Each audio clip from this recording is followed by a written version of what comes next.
Let me paint you a picture of the modern American dream. Two people meet, they fall in love, they both work, they combine their incomes. Suddenly, the math looks extraordinary.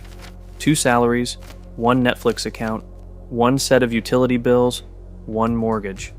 The spreadsheet practically fills itself with optimism. Together they earn $150,000, $180,000, $200,000 per year. They should be, by any reasonable calculation, absolutely thriving. And yet, there's the $2,200 per month childcare bill that arrived like a bill from a private university, except the student is 3 years old and mostly interested in eating crayons. There's the second car, the one that became necessary the moment both people needed to be in different places at 8 a.m., with its payment, its insurance, its inexhaustible appetite for fuel and maintenance. There's the bigger house in the better school district that somehow consumed both salaries the moment they were combined. There's the takeout dinner because nobody had time to cook, and the cleaning service because nobody had time to clean, and the convenience premium paid on approximately 40 other things because nobody has time for anything. And at the end of the month, after all of it, there is less money left over than either of them expected. There is less financial security than their parents had on one income.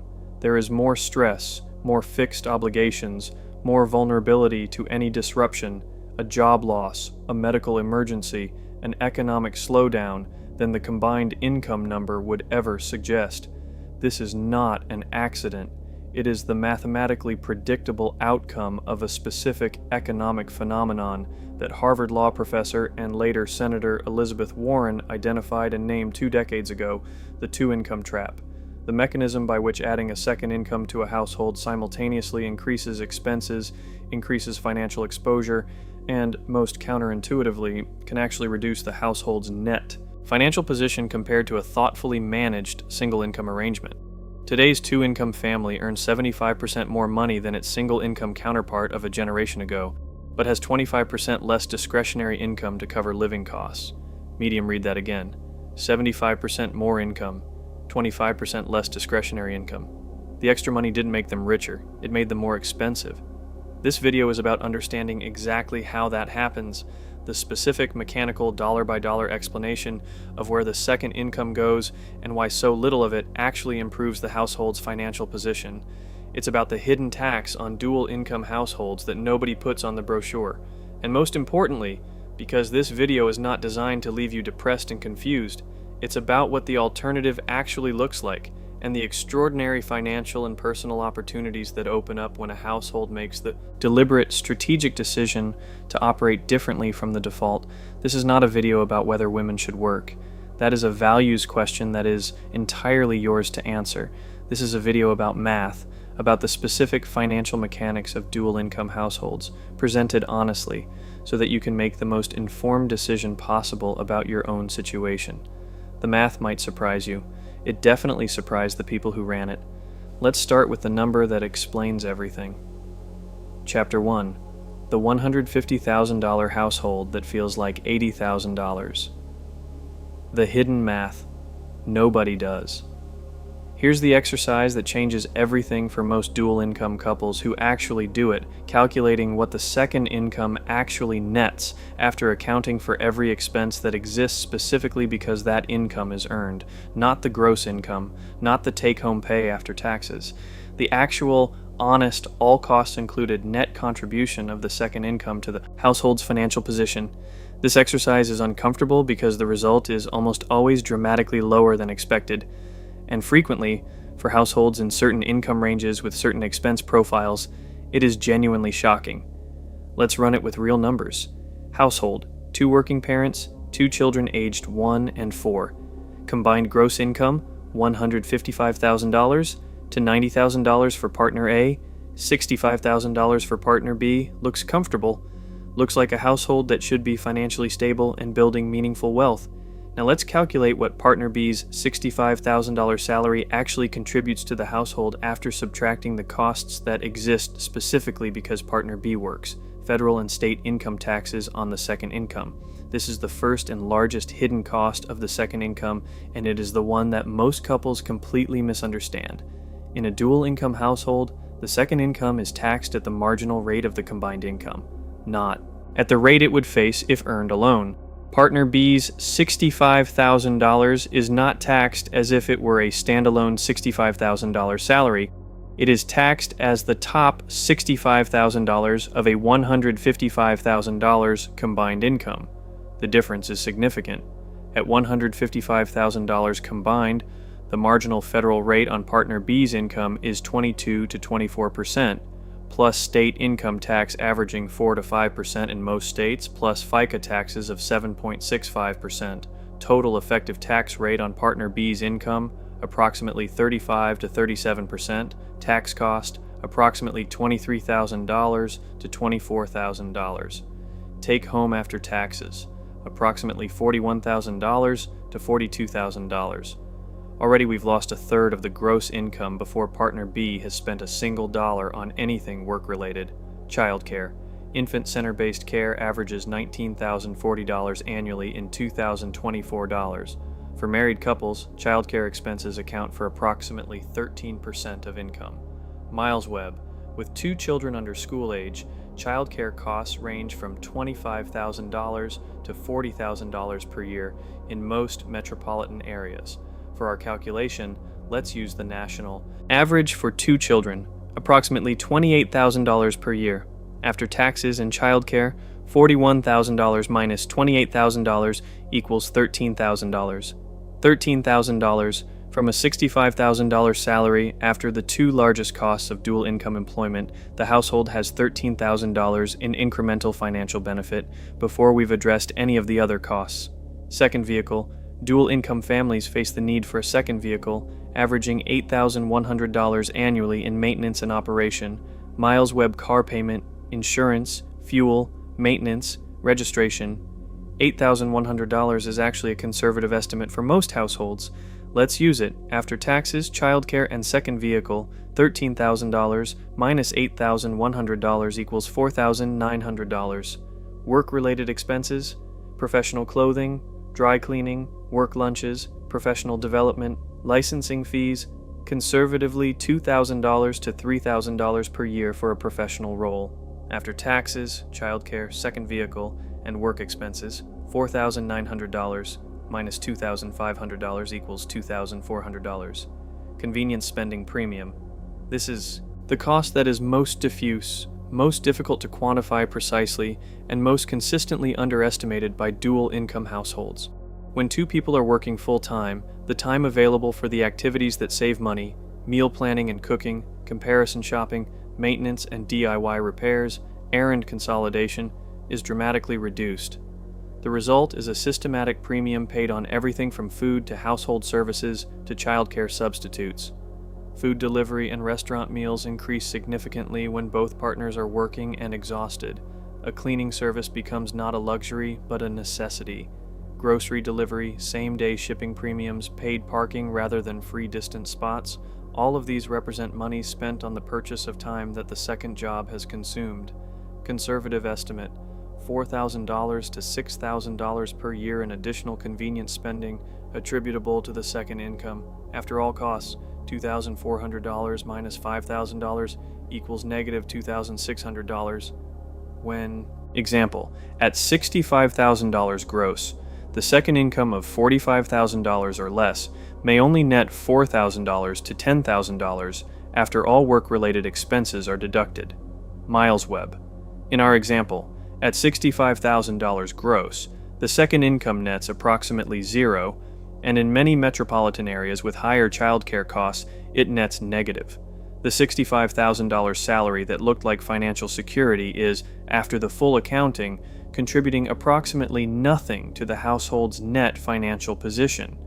In some scenarios, it is actively making the household poorer by generating costs that exceed the post-tax income it produces. This is the 2-income trap in its most direct numerical form, not a theory, not a political argument. Arithmetic. Chapter 2. The tax system that punishes 2 incomes, and nobody talks about it. Let's go deeper on the tax dimension because the marriage penalty, the specific way the American tax system treats dual income households compared to single income households with equivalent total income, is one of the most significant and least discussed financial disadvantages of dual income arrangements. The marriage penalty arises because the U.S. tax system uses marginal tax brackets that don't perfectly scale for married filing jointly. When two people each earn moderate incomes individually, their combined income as a married household is taxed at rates higher than they would face individually, because the combination pushes more of their income into higher brackets. Here's a specific example of how this works. Two unmarried individuals, each earning $80,000, file taxes independently.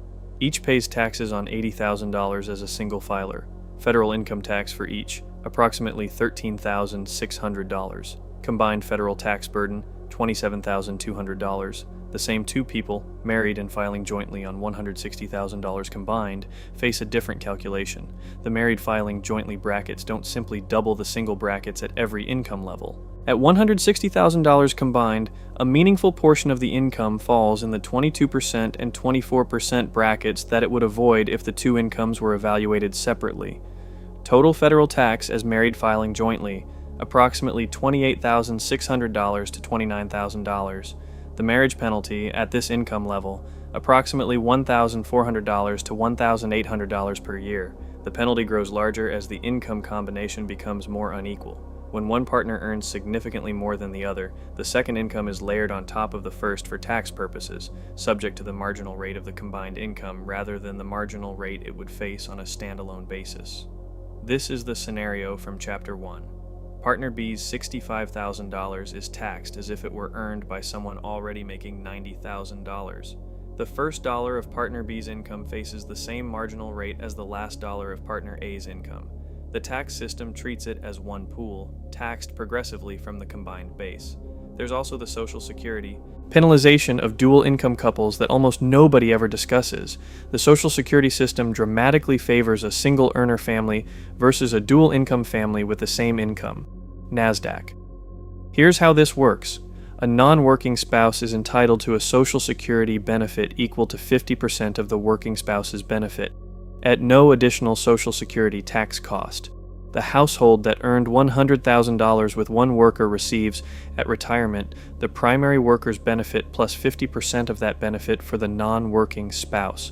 The household that earned $100,000 with two workers, $50,000 each, receives two individual benefits based on individual earnings records.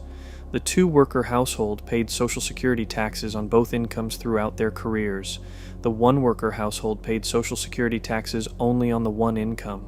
Yet the retirement benefit comparison frequently favors the single-income household because the spousal benefit can equal or exceed what the lower-earning second income produced in its own Social Security credit.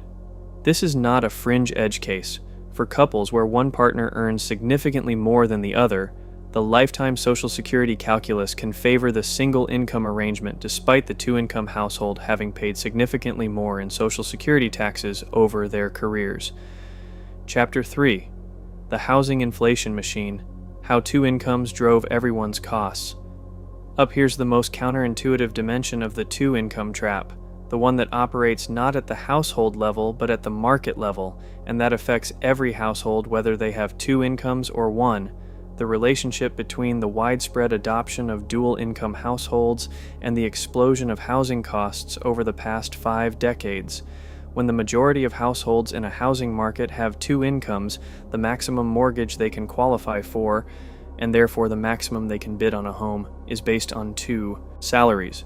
The two-income household can bid $400,000, $500,000, $600,000 on a house that the single-income household could only bid $250,000 on. In a competitive housing market, prices rise to the level buyers can afford to pay. When buyers collectively have more to spend, prices rise to absorb it.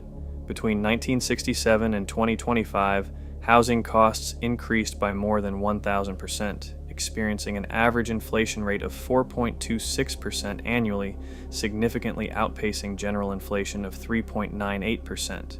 The ability of dual-income households to qualify for larger mortgages has driven up acceptable price points, making homeownership increasingly difficult for single-income families. Miles Webb, the mechanism. As women entered the workforce in large numbers from the 1970s onward, household purchasing power increased significantly. This increased purchasing power flowed, through the housing market's price discovery process, directly into higher home prices. The family that in 1970 bought a house for $25,000 on a single income was competing in a market where the median buyer had one income. The family in 2025 buying a house for $426,000 is competing in a market where the median buyer has two incomes. The single-income family of 2025 is being outbid by the purchasing power of two incomes, while only bringing one. In 1963, a family surviving solely off a median married man's wage would have had an income that was 81% of the median family income. In 2024, such a family would have an income that is just 55% of the median family income. This is not because their income fell, it's because dual earning pushed up the median so much. Wells Fargo read that carefully. Single-income families went from being slightly below average to being significantly below average, not because single earners earn less than they used to, but because the entire reference point of what constitutes median income shifted upward as two-income households became the norm. The school district dimension compounds. Families with children compete specifically for houses in school districts with strong public schools, a finite resource that creates intense bidding competition. The extra money earned by the second worker in the household is entirely consumed by higher housing costs in a race to get to good school districts and then higher university fees. Shopify. The result is a market where two-income couples bid against other two-income couples for houses in good school districts, driving prices to levels that require both incomes to sustain the mortgage and that leave single-income families effectively priced out of the same markets their single-income parents could afford comfortably. By 2024, middle-class households could afford an average home in only 52 of the top 100 metropolitan areas, down from 91 in 2019. Only 1 in 5 listed homes remained affordable for households earning $75,000 annually, compared to half of all listings before the pandemic. Miles Webb. This is the two-income trap at the systemic level. The widespread adoption of dual income earning has inflated housing costs to levels that require dual incomes to sustain, trapping households in a dependency on two full-time incomes that they cannot exit without a dramatic reduction in housing quality, school district access, or geographic stability. Chapter 4. The Vulnerability. Nobody planned for. When the safety net disappeared. Here's the dimension of the two-income trap that nobody thinks about when they're doing the income math, and that reveals itself, devastatingly, only during a crisis. In the single-income household of a previous generation, the non-working spouse represented what economists call an implicit insurance policy. If the working spouse lost their job, the non-working spouse could enter the workforce immediately without any infrastructure change and provide income during the transition. If a child got sick and needed to be home for a week, the non-working parent was available. If an elderly parent needed care, the non-working spouse could provide it. If the family needed to dramatically reduce expenses, the absence of childcare, commuting, and work-related costs meant the reduction was immediately and substantially achievable. If one parent got laid off, the inherent insurance policy of having an additional potential earner at home ready to step up to get work was now gone, because that other parent was already working, and most of the gain of their additional income was now being gobbled up by these other costs. Osome. The dual-income household has consumed both insurance policies simultaneously. Both earners are already deployed. There is no reserve capacity. When the crisis arrives, and it always arrives, the household faces the full impact immediately, with no buffer. This is not theoretical. Health insurance premiums for family coverage have jumped more than 25% since 2020, outpacing inflation. Both the cost of childcare and college tuition have increased more than 5% year after year over the same period, also outpacing inflation and other household expenses. Associated Bank. These are fixed costs, costs that continue regardless of employment status, costs that cannot be reduced quickly when income drops. The dual income household with high fixed costs and no income reserve is extremely vulnerable to any disruption in either income stream. The data confirms this vulnerability. Dual income families are not more financially stable than their income levels would suggest. Median wealth for dinks is $214,700, compared with $361,500 among dual income couples with kids.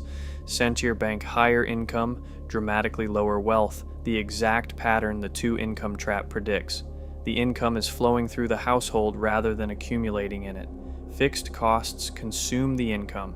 Wealth fails to build despite the earning, the specific crisis scenario that reveals the vulnerability most. Clearly, one partner loses their job.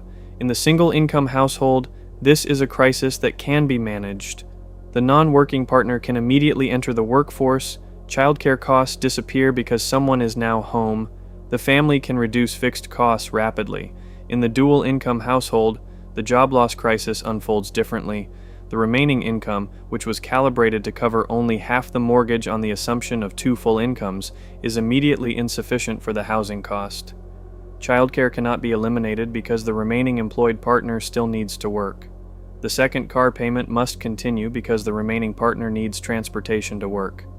The fixed cost structure is rigid. The income shock is acute. The safety net, the implicit insurance of reserve capacity, is absent. Although two parents working leads to a higher household income, families usually budget based on the higher combined income, leaving little slack in case someone loses their job. A layoff can cause dramatic budgetary problems with the mortgage, childcare, or car payments, even if someone is still working. AmeriSave. This is the hidden cost of the dual income arrangement that never appears on the income statement, but shows up catastrophically on the balance sheet during the exact moments when financial resilience matters most. Chapter 5. The Lifestyle Inflation Accelerator. Why more income becomes more expense. Here's the behavioral dimension of the two-income trap, the specific psychological mechanisms that ensure a significant portion of increased household income converts into increased household expenses rather than increased wealth. Lifestyle inflation, the tendency for spending to increase proportionally with income, is a universal human tendency that becomes significantly more powerful in dual-income households for specific, identifiable reasons. The permission psychology.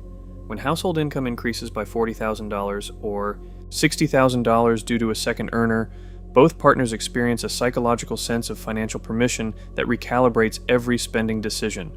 The restaurant that felt slightly indulgent on one income feels reasonable on two.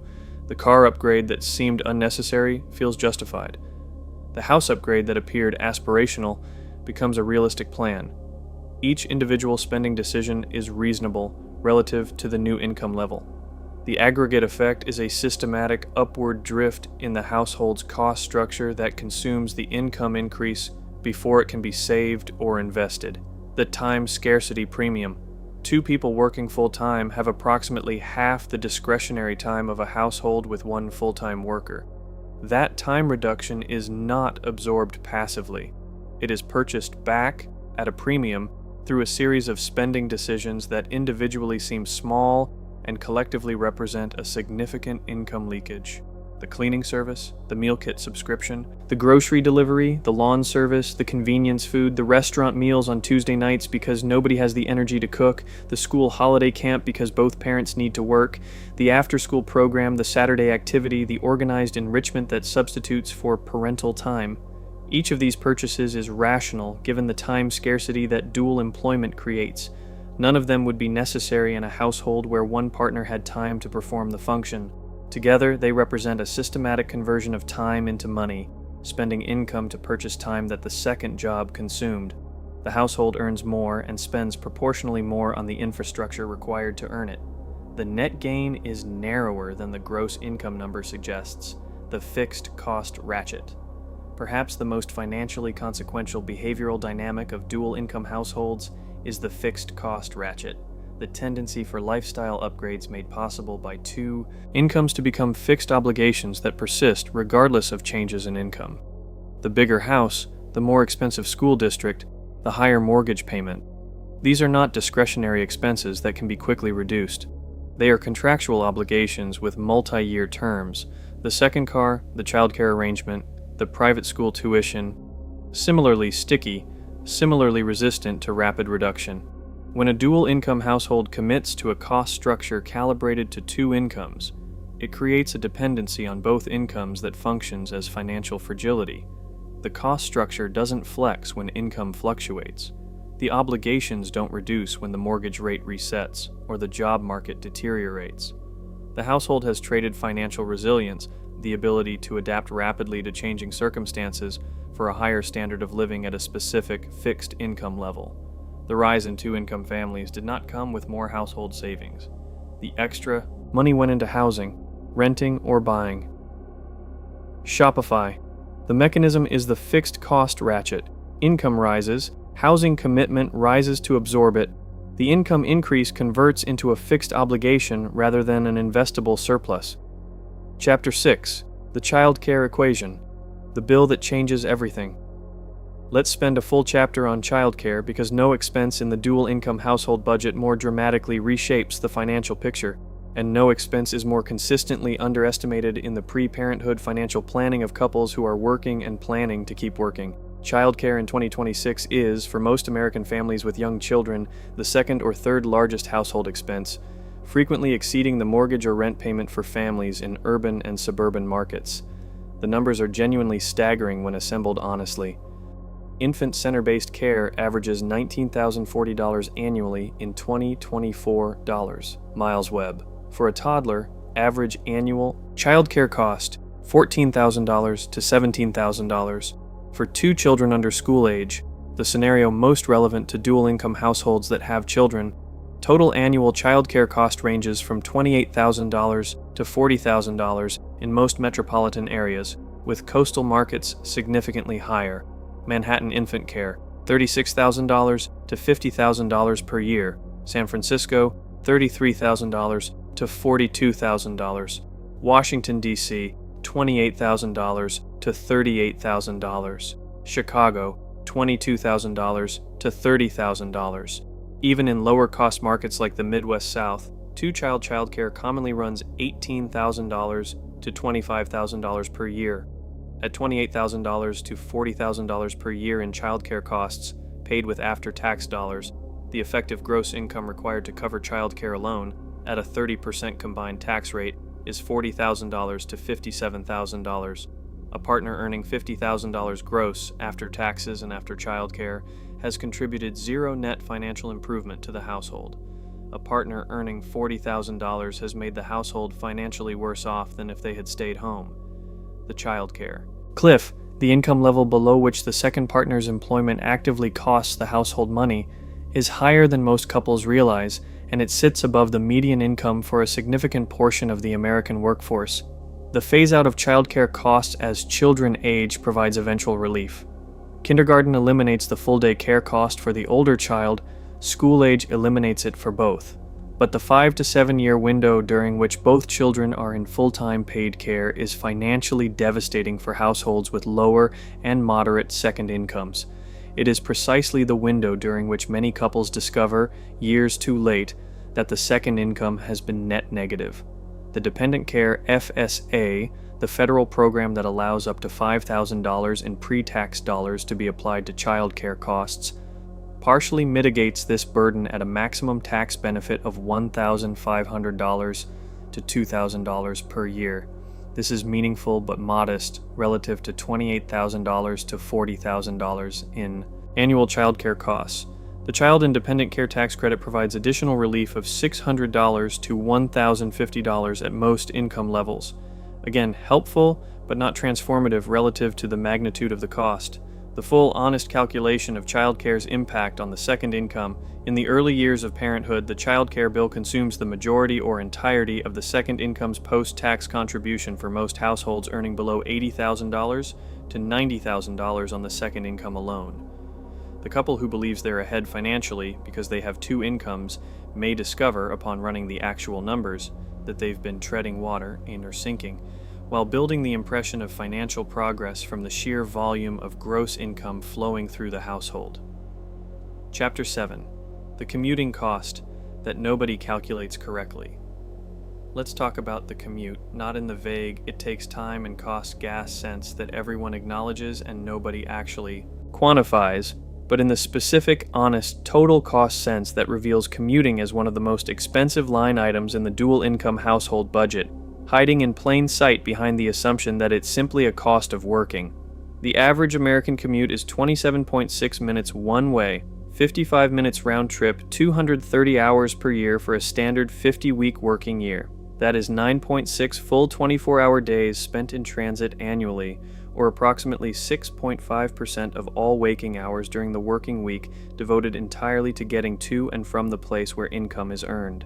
In a dual-income household, that 230-hour annual commute is multiplied by 460 hours of combined household time per year spent commuting.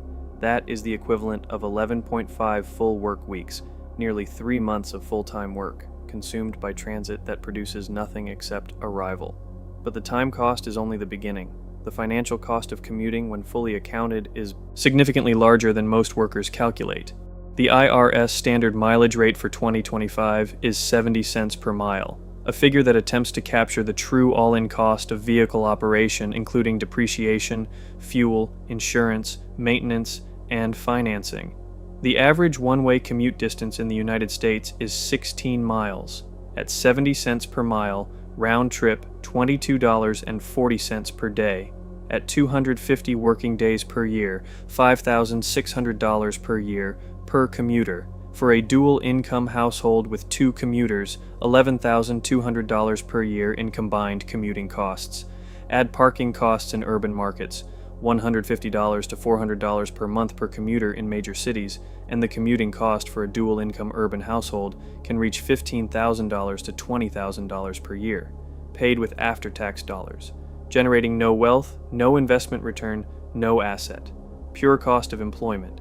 The transit commuter in a city with public transportation faces lower per-commute costs, but equally real-time costs, and frequently, the transit commute is longer than the driving commute, amplifying the time dimension while reducing the financial one.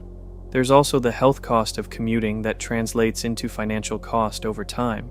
Research consistently shows that commuting, particularly solo driving, is one of the most stress-inducing activities in daily life. Long commutes are associated with elevated cortisol levels, reduced sleep quality, decreased exercise, and higher rates of obesity, cardiovascular disease, and anxiety.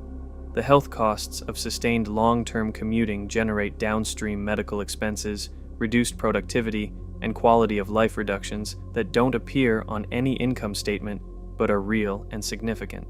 The dual-income household with 2 long commuters is paying, in time and money and health, a price for employment that is rarely assembled into a single honest total. When it is assembled, $11,000 to $20,000 per year in direct financial cost, 460 hours per year in time cost, and measurable health costs that compound over decades against a second income that, after taxes and childcare, may be contributing $10,000 to $20,000 net to the household. The commuting cost alone can consume the entirety of the net contribution. Chapter 8. The 2-Income Audit. Running your own numbers. Before we get to the opportunities, and there are extraordinary opportunities, which are the most important part of this video, let's give you the tools to run your own honest calculation, because the numbers we've used in this video are averages, and your specific situation will vary. The audit is the tool that makes this analysis personal, rather than hypothetical.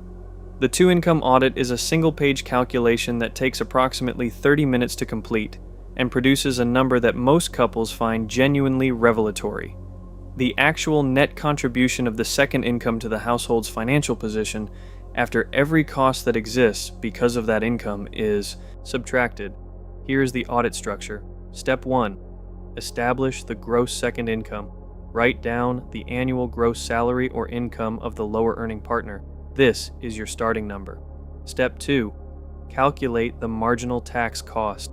This is the most important and most commonly miscalculated step. You are not calculating the average tax rate on the second income. You are calculating the marginal tax rate, the rate at which the second income is taxed given that it sits on top of the first income. Use the IRS marginal bracket calculator or a tax software tool. Enter your combined household income. Note what tax bracket the top portion of the combined income falls in. That bracket, federal plus state plus FICA, is the effective marginal rate on the second income. For most dual income households with combined incomes between $100,000 and $250,000, this rate is between 32% and 42%. Multiply the gross second income by this rate. Subtract from the gross.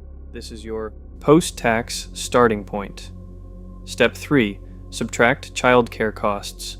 If you have children who require paid care because both parents work, subtract the full annual cost of that care. Not just the portion you feel is attributable to the second income, all of it, because if only one parent were working, all of it would be eliminated. If your children are school age and you pay for before-school care, after-school care, summer camp, and holiday programs specifically because both parents work, include all of those costs. They are childcare costs even when they're called something else. Step 4. Subtract the second vehicle costs. If the household has a second vehicle that exists primarily or entirely to support the second employment, the car that was purchased when both partners needed to be in different places at the same time, subtract its full annual cost, loan payment or depreciation value, insurance, fuel, maintenance, registration. Use the IRS rate of 70 cents per mile for the annual mileage driven for commuting and work purposes as your calculation baseline. If the second vehicle would exist regardless of the second employment, if you'd have two cars even with one income for legitimate family transportation reasons, allocate only a portion of its cost to the second income calculation. Be honest with yourself about this allocation. Step 5. Subtract work-related expenses, professional clothing, and dry cleaning, work-specific subscriptions and dues, professional licensing fees, and continuing education required for the role, work lunches and professional meals that are part of the employment context, any equipment or technology purchased for work, conferences, travel, and professional development.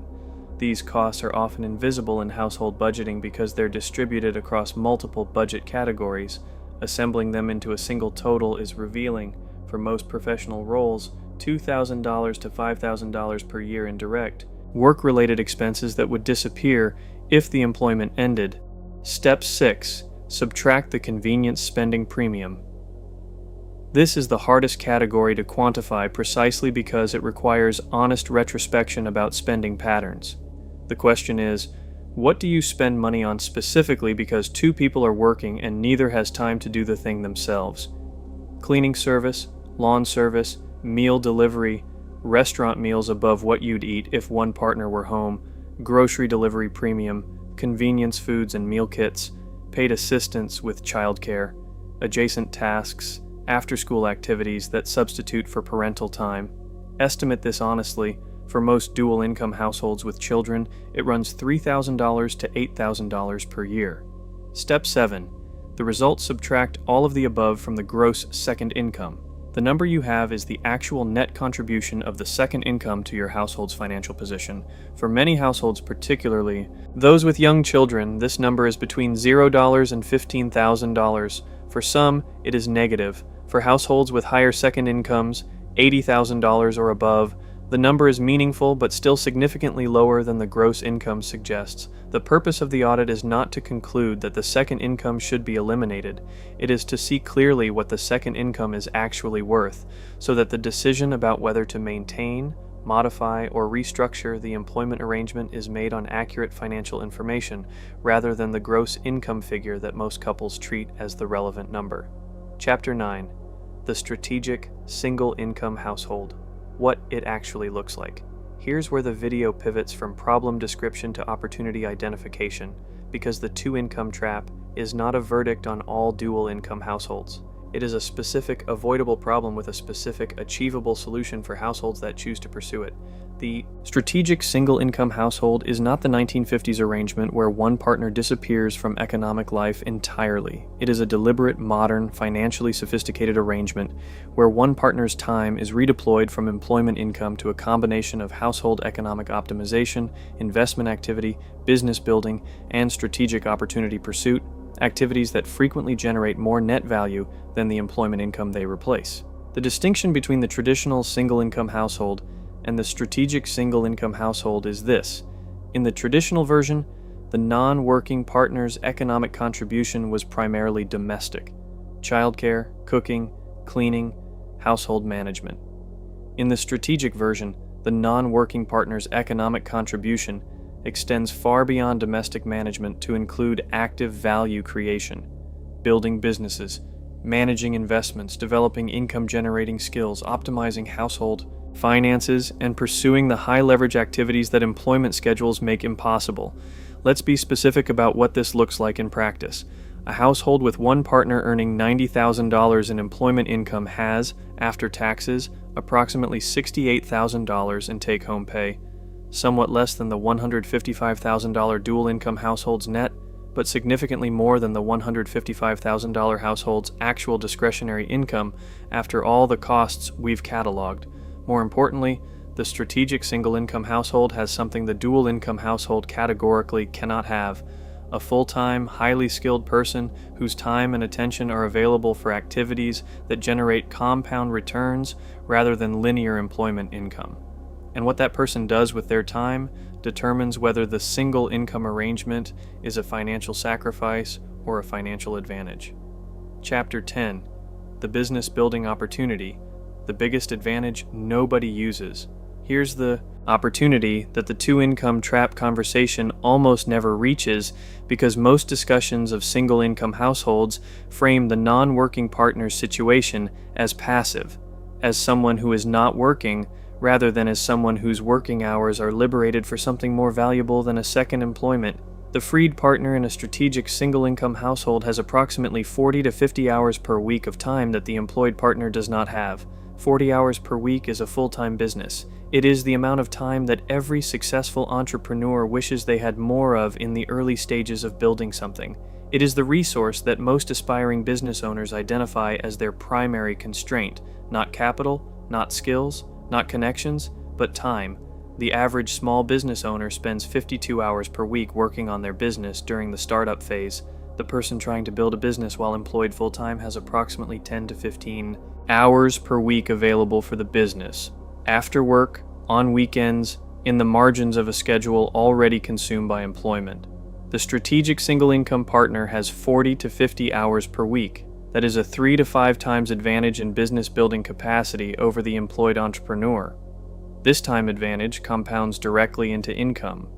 Small businesses with full-time founders reach profitability significantly faster than businesses operated part-time by employed founders because the full-time founder can respond to opportunities, build customer relationships, iterate on products and services, and maintain the operational consistency that customer acquisition requires.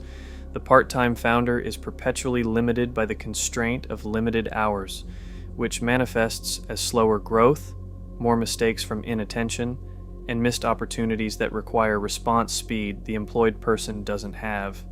The income ceiling of a well-executed small business, built with the full-time attention of a skilled, motivated person over 2 to 3 years, is dramatically higher than the salary ceiling of the second employment the business replaced. The median small business owner earns $99,979 annually. Successful service businesses, consulting practices, and online businesses routinely reach $150,000 to $300,000 in annual revenue within 3 to 5 years of full-time operation. The household that trades a $65,000 second salary for a business that generates $120,000 in year 3 has not sacrificed income. It has eventually doubled it, with the additional benefit of business equity, tax advantages, scheduling flexibility, and the compounding value of an asset that can be sold.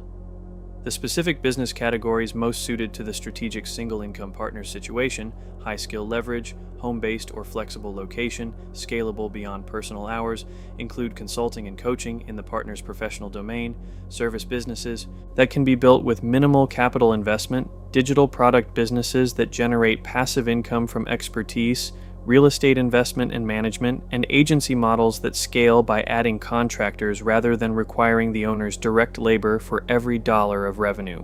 The tax dimension of the business building opportunity deserves specific attention. The business owner in a household with one employment income has access to business deductions that dramatically reduce the effective cost of business expenses, home office deduction, vehicle expenses, technology and equipment, professional development, health insurance premiums. Expenses that are non-deductible for employees are deductible for self-employed individuals. The business-owning single-income household frequently pays significantly less total tax than the dual employment household with equivalent gross income, because business deductions reduce taxable income in ways that W-2 employment income cannot. Chapter 11. The Investment Management Opportunity. Compounding what you have. Here's the second major opportunity of the strategic single-income arrangement that the employment framing of the non-working partner completely obscures: the ability to actively manage the household's investment portfolio in ways that generate significantly better returns than the passive, inattentive management that exhausted dual-income couples typically apply to their investments. The typical dual-income household's investment approach: set up automatic 401k contributions, select a target date fund during enrollment, never revisit the allocation, and hope that the market does something good over the next 30 years. This is not a strategy. It is the financial equivalent of pointing your car in a direction and removing your hands from the wheel. It works until it doesn't, and when it doesn't, the consequences are severe. The strategic single-income household with a partner dedicated to financial management can do something the dual-income household cannot: actively manage the investment process. Not day trading. That's a path to financial ruin for most individuals regardless of available time.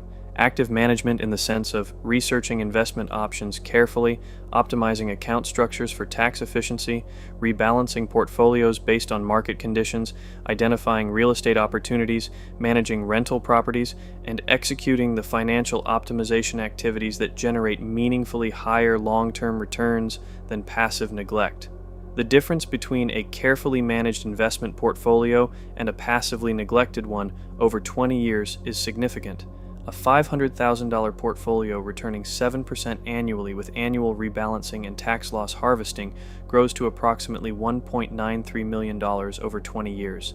The same $500,000 with a 5% effective return due to poor allocation, missed optimization opportunities, and higher expense ratios grows to $1.33 million. The difference, $600,000, is attributable entirely to the quality of portfolio management, and the quality of portfolio management is a direct function of the time and attention available to apply to it. The real estate opportunity is even more concrete. Managing a rental property, or multiple rental properties, as a side-of-desk investment activity is genuinely difficult while both partners are employed full-time. Tenant communication, maintenance coordination, vacancy management, lease renewals, financial tracking, these activities require responsiveness and availability that full-time employment schedules do not accommodate. The result is that most dual-income households either avoid real estate investment entirely or hire property managers at 8 to 12% of gross rent, a cost that significantly reduces investment returns. The strategic single-income household has a partner available to self-manage rental properties, responding to tenant requests during business hours, coordinating with contractors, handling leasing activity, and maintaining the operational standards that maximize occupancy and minimize vacancy costs. The property management fee savings alone, $2,400 to $4,800 per year on a $2,000 monthly rent property, represent a direct return on the managing partner's time investment. Across multiple properties, this becomes a substantial annual saving that compounds into dramatically higher net returns on real estate investment. The household that uses the non-employed partner's time to actively manage a real estate portfolio of 3 to 5 properties is generating investment returns that the dual-income household is paying a property manager to partially capture, and is building an asset base that the dual-income household is too time-constrained to develop with the same focus. Chapter 12. The high-value task opportunity, doing the things that actually move the needle. Here's the opportunity that is hardest to quantify but may be the most valuable of all: the freedom to spend time on the highest leverage activities available to the household rather than the time-filling activities that employment schedules impose by default. Parkinson's law states that work expands to fill the time available for its completion, the corollary in personal finance. Low-value activities expand to consume the time available when high-value activities are not deliberately prioritized. Most employed people spend the majority of their non-work hours on activities that are comfortable, habitual, and low leverage. Screen time, passive entertainment, reactive communication, because the cognitive depletion of full-time employment leaves insufficient mental energy for the effortful, high-leverage activities that generate disproportionate returns. The strategic single-income partner has both the time and the cognitive capacity to pursue high-leverage activities that the fully employed partner cannot access. Specifically, deep learning and skill development. The skills that generate the highest income and the most valuable business opportunities require sustained, concentrated attention to develop. Programming, financial modeling, specialized marketing, advanced accounting, professional certifications. These are not skills that can be acquired in the margins of an exhausted schedule. They require hours of deliberate practice that employed people rarely have available.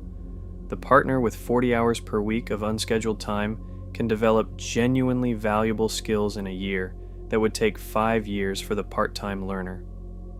Relationship cultivation. The most valuable professional relationships, the ones that generate business opportunities, investment introductions, career transitions, and high-value referrals, are built through consistent, unhurried attention.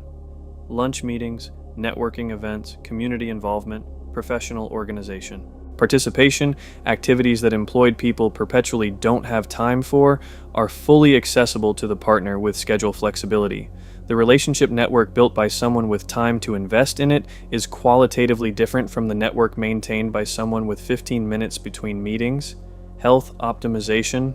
Physical health is the foundation of cognitive performance, energy, and longevity, and it requires time to maintain. Regular exercise, adequate sleep, quality food preparation, stress management. These are not luxuries but prerequisites for the sustained high performance that generates economic value. The dual-income household frequently sacrifices all of them to the altar of schedule efficiency. The strategic single-income household can make health a priority in ways that pay dividends in every other dimension of life. Strategic planning and financial management. Running a household well, managing finances optimally, planning major purchases carefully, comparison shopping systematically, maintaining property to prevent costly emergency repairs, managing insurance and tax situations proactively, is genuine work that generates genuine economic value. The household that has time to do this well saves $5,000 to $15,000 per year compared to the household that does it reactively and poorly. The dual-income household does it poorly because there is no time to do it well. The strategic single-income household can assign the financial management function to the partner with available time and reap the systematic savings that careful management produces. Chapter 13. The Children Opportunity. The Investment. Nobody prices correctly. Here's the opportunity that is most personally significant and most economically undervalued in the dual income versus single income conversation: the ability to be present for children during the developmental years that research consistently identifies as the most important for lifelong outcomes. This is not a morality argument, it is an economics argument, specifically the economics of human capital development, which is the domain where the returns on parental time investment are most clearly documented and most dramatically underappreciated. The research on early childhood development is consistent and compelling. The quality and quantity of parental engagement during the first 5 years of a child's life has measurable, lasting effects on cognitive development, emotional regulation, language acquisition, academic outcomes, and long-term economic productivity. The effects are not subtle, they are large, they are documented across multiple decades of longitudinal research, and they are disproportionately driven by the time, consistency, and responsiveness of parental attention during the early years. Nobel laureate economist James Heckman has spent his career studying the economics of early childhood investment. His research shows that investments in early childhood education and parental engagement produce the highest returns of any investment in human capital, returns of 7 to 13% per year over the course of the child's life, compared to 1 to 3% for investments in adult education and job training. The early years are when the brain is most plastic, when foundational skills are developed, and when the presence or absence of responsive, engaged parenting has the largest marginal impact. The dual income households trade, parental presence in the early years for additional employment income, is a trade that looks financially rational on the income statement and may be genuinely suboptimal on the human capital development ledger. The child who receives more parental engagement, more responsive communication, more consistent emotional attunement in the first 5 years develops cognitive and emotional capacities that generate economic returns over a lifetime in educational achievement, in career performance, in social capability, in mental health stability, that dwarf the marginal income of the additional employment. This is not to say that child care providers cannot provide excellent care. Many do. It is to say that the implicit assumption that parental time in the early years is equivalent to paid childcare time and therefore can be freely substituted is not well supported by the developmental literature. The parent who is consistently present, available for the unstructured conversations, the spontaneous learning moments, the immediate emotional responses, the patient repetition of language and concept, is providing something that high-quality childcare supplements but does not fully replace. The economic value of this parental time investment is not visible on any income statement. It accrues to the child over decades. It is one of the most genuinely high-return investments available to a household, and it requires the thing that the dual income employment arrangement is least able to provide: time. Chapter 14. The Geographic Freedom Opportunity, the Location Arbitrage. Nobody is talking about.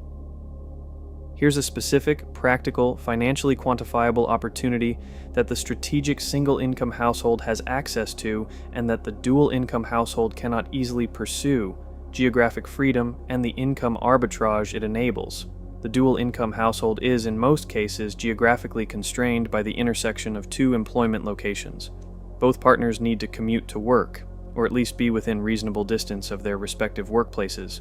This constraint eliminates a significant portion of the geographic options available to the household and anchors it in markets where the combination of both partners' employment opportunities happens to coincide. In expensive coastal cities, San Francisco, New York, Boston, Seattle, Los Angeles, the intersection of two employment opportunities exists, and those cities are expensive. The housing costs, childcare costs, and general cost of living that drive the two-income trap are most severe in exactly the markets where dual employment is most geographically necessary. The strategic single-income household has one employment anchor, the working partner's job, and one free agent, the non-employed partner whose work is location independent.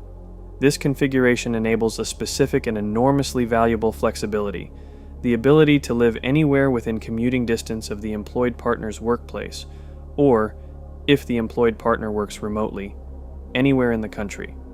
In practice, this means the strategic single-income household can choose to live in lower cost of living areas that dramatically stretch the single income's purchasing power.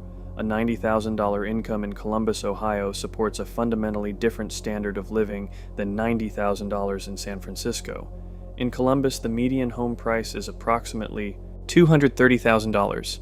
In San Francisco, it exceeds $1.1 million. The same single income that produces financial stress in a coastal city produces genuine financial comfort in a Midwest or Southern market with lower housing costs. The housing cost arbitrage alone, the difference between a $1,600 monthly mortgage on a Columbus home versus a $5,500 monthly payment on a comparable San Francisco property, is $46,800 per year. That is more than the net contribution of many second incomes after the full two-income audit. The household that makes a geographic choice optimized for the single income rather than the dual income can achieve a higher standard of living, more financial security, and faster wealth accumulation than the dual income household anchored in an expensive market. The remote work revolution of the post-pandemic era has made this geographic arbitrage available to a broader range of households than ever before. Approximately 22% of the American workforce works fully remotely as of 2025, with another 17% working hybrid schedules that permit partial geographic flexibility. The partner whose employment is fully or largely remote is not geographically anchored at all, enabling the household to optimize location purely for cost of living, school quality, family proximity, or lifestyle preference, independent of employment geography.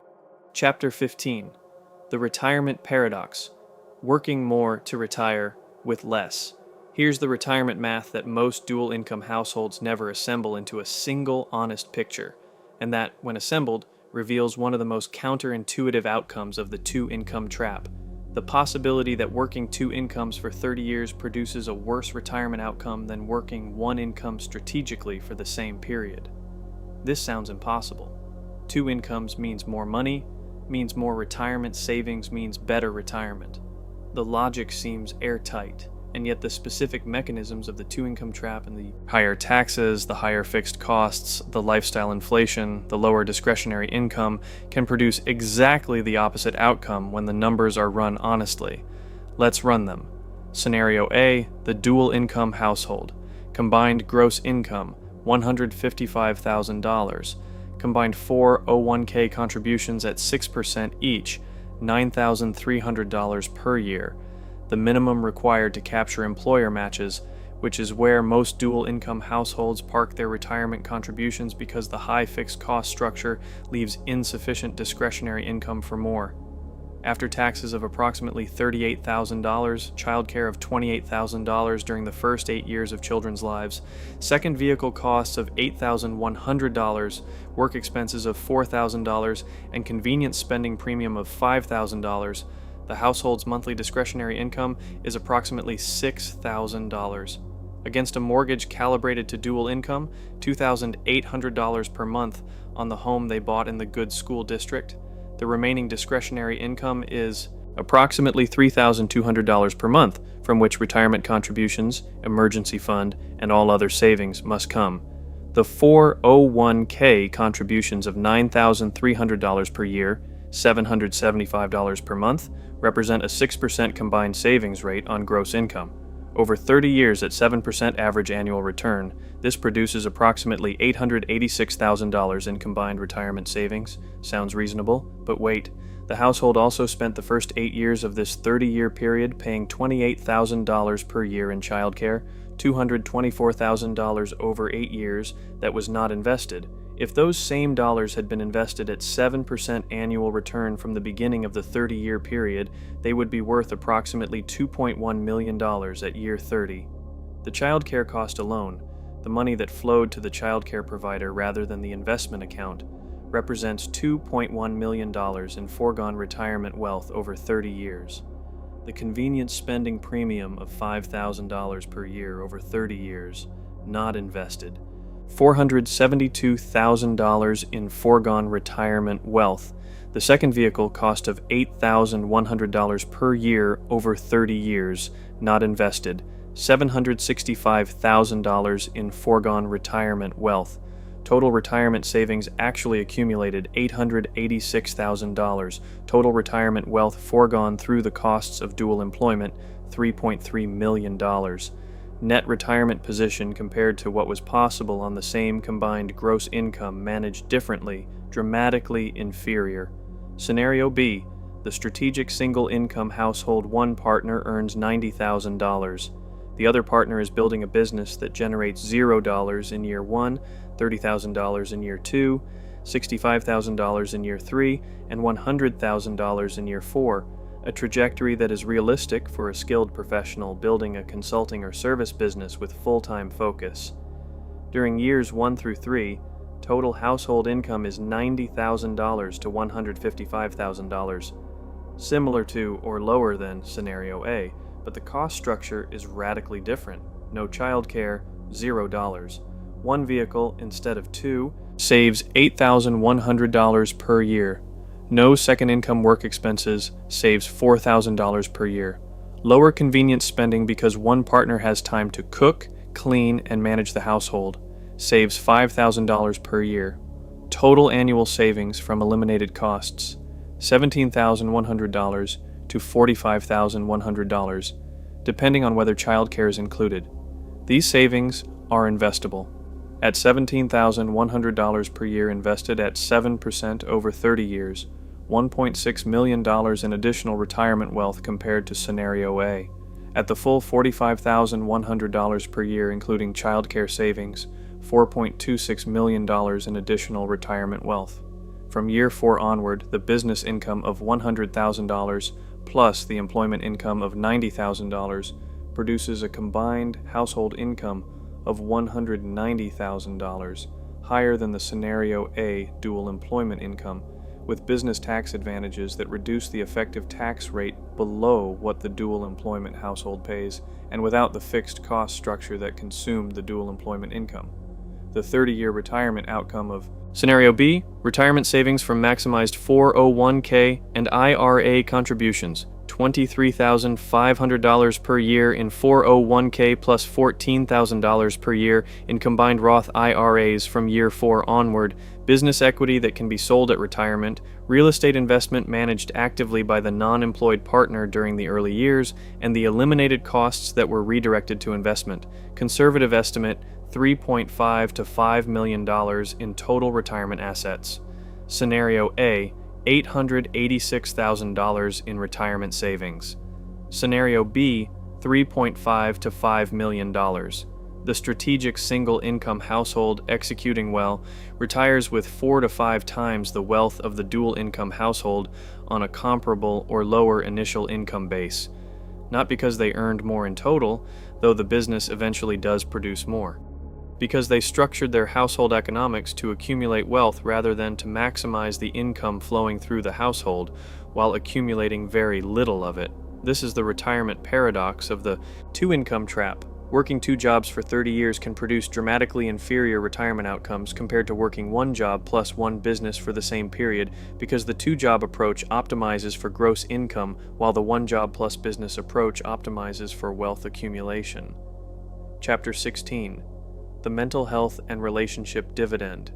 Here's the dimension of the strategic single-income household's advantage that doesn't appear on any financial statement, and that is simultaneously the most personally significant and the most consistently underweighted in the dual-income versus single-income analysis: the mental health and relationship quality that the restructured arrangement enables. The mental health data on dual-income households with children is not encouraging. Stress levels among working parents, particularly mothers in dual-income households, have reached levels that researchers describe as a genuine public health concern. The combination of full-time employment, primary caregiving responsibility, household management, and the constant cognitive load of scheduling, logistics, and coordination produces a state of chronic stress that is measurable in cortisol levels, sleep quality, immune function, and self-reported well-being. Working parents report significantly higher levels of stress, fatigue, and burnout than non-working parents or single-income households. The stress is not primarily from either the work or the parenting in isolation. It is from the collision of both, simultaneously, without adequate time, support, or recovery capacity. The dual-income household with children is, for many families, a sustained endurance event that produces chronic exhaustion rather than financial flourishing. The relationship quality data is similarly concerning. Couples in dual-income households with children report lower marital satisfaction, less quality time together, more conflict around household labor division, and higher rates of relationship dissolution than equivalent couples in single-income arrangements.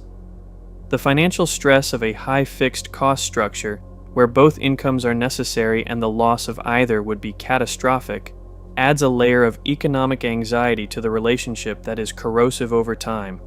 The strategic single-income household trades some gross income for a fundamentally different quality of daily experience.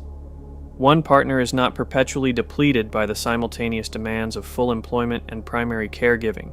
The household logistics are managed by someone with time and cognitive capacity to manage them well, rather than squeezed into margins between other commitments. The employed partner returns to a household that is functioning rather than barely surviving. The relationship has time, actual, unscheduled, unhurried time, for the connection that sustains it. These outcomes are not incidental. They are the specific product of a household structure that has adequate time capacity for the things that matter most, rather than a structure that has maximized income at the expense of everything time-intensive that income cannot replace. The mental health cost of chronic stress in dual-income households also has direct financial consequences that the gross income calculation ignores. Burnout-driven career exits are more common among dual-income parents than single-income households, and a burnout exit from employment is a worse financial outcome than a planned transition.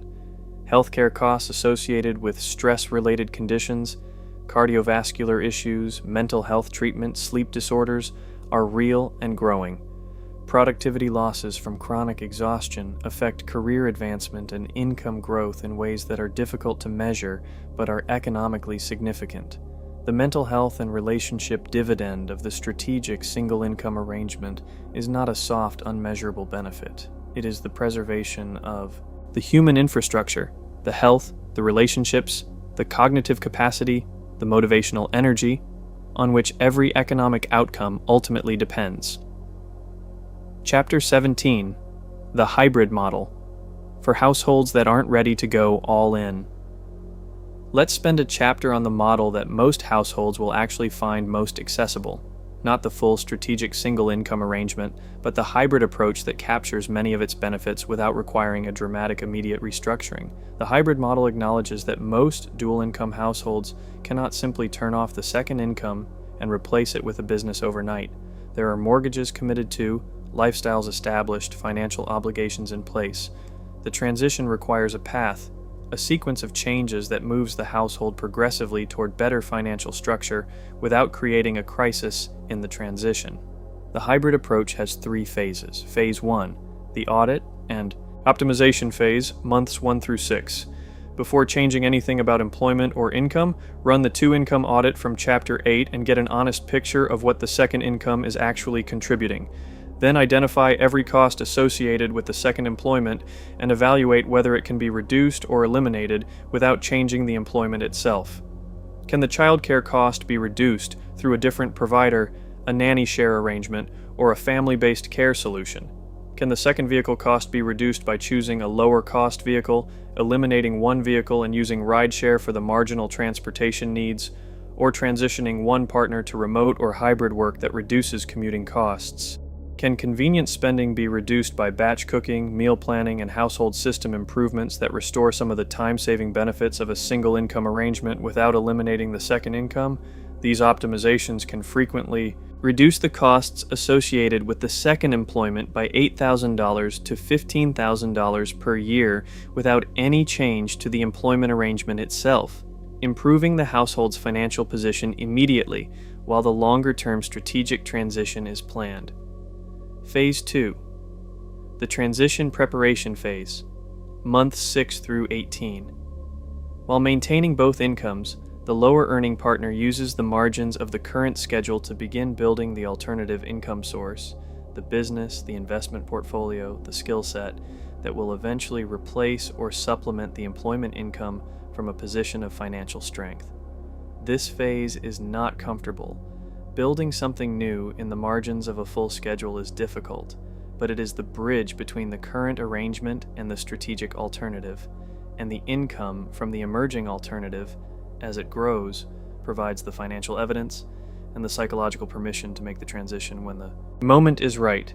The target income milestone for transitioning, the alternative income source reaches a level that covers either the full contribution of the second employment to the household or the specific costs, primarily childcare and vehicle costs, that the employment generates.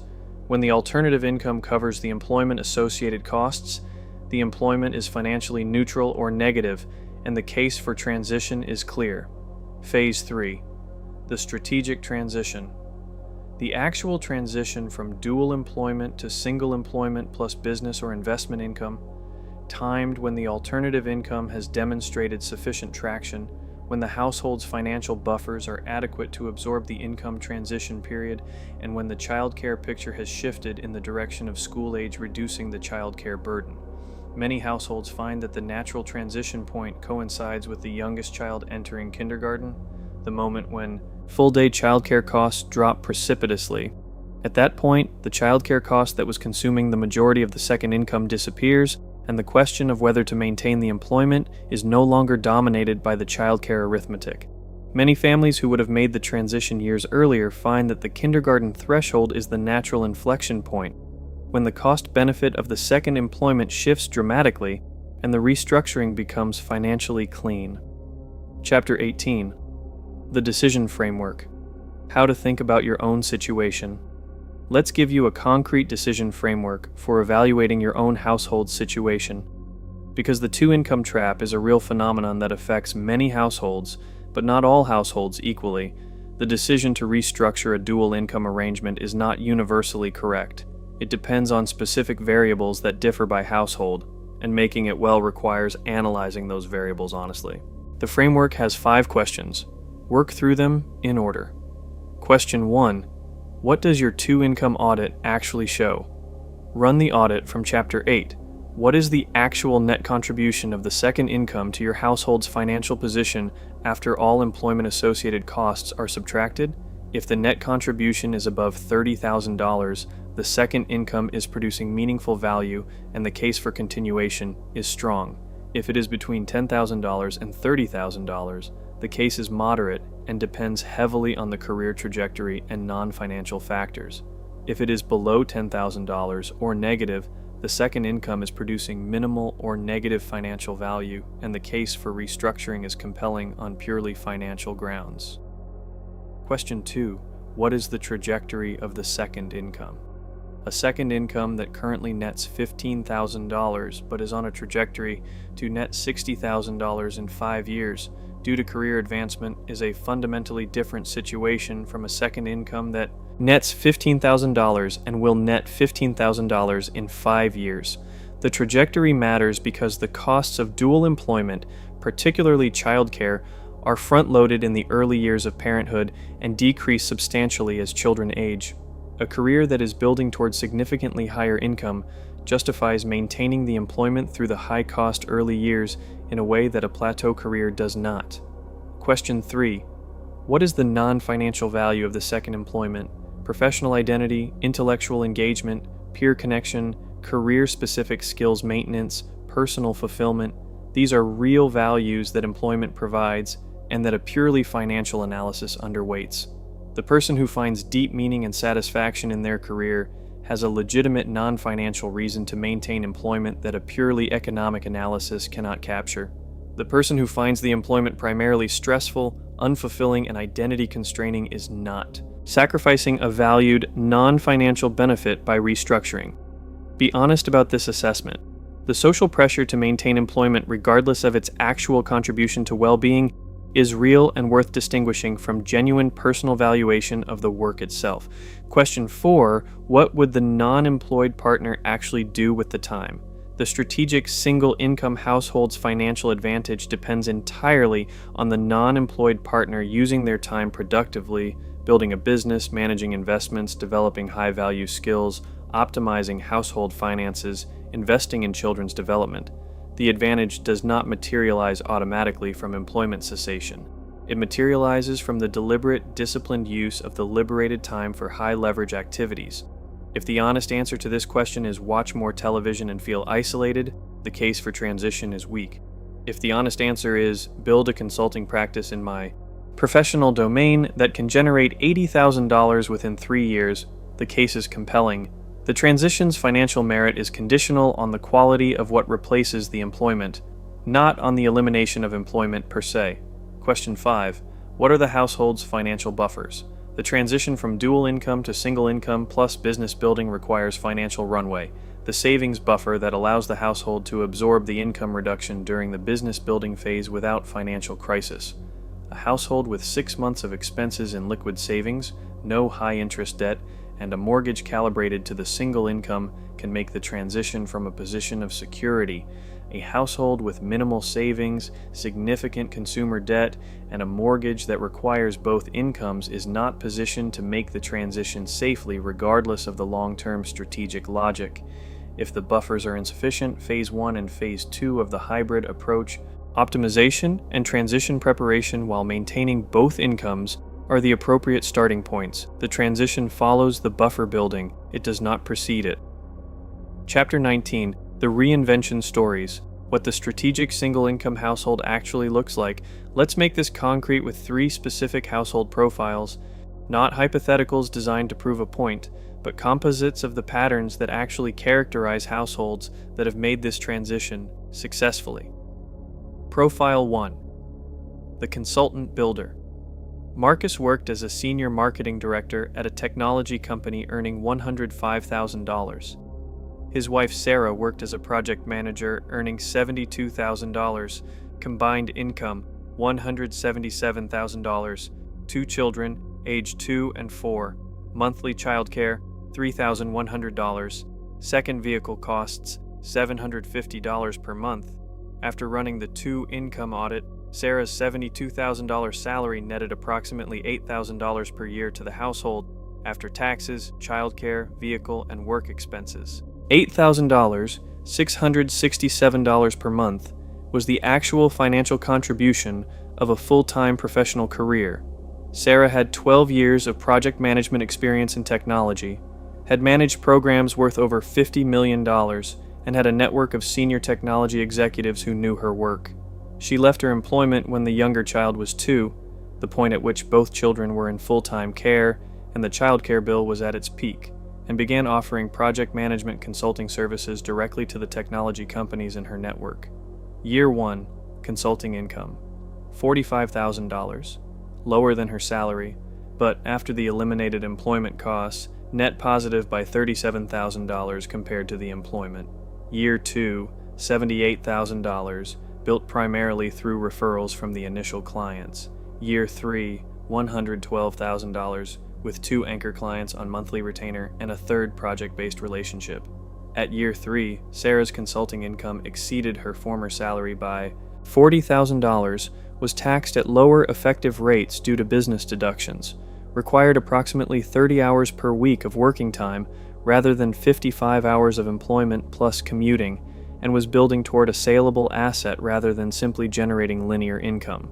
The household's financial position at year 3, higher combined income than during dual employment, dramatically lower fixed costs, a growing investment portfolio funded by the eliminated childcare and vehicle costs, and 2 children with a parent available for pickup at 3 p.m. rather than in aftercare until 6. Profile 2, the real estate developer. Jennifer and David both worked in finance. Jennifer as an analyst earning $85,000, David as a manager earning $120,000. No children yet, but planning for them.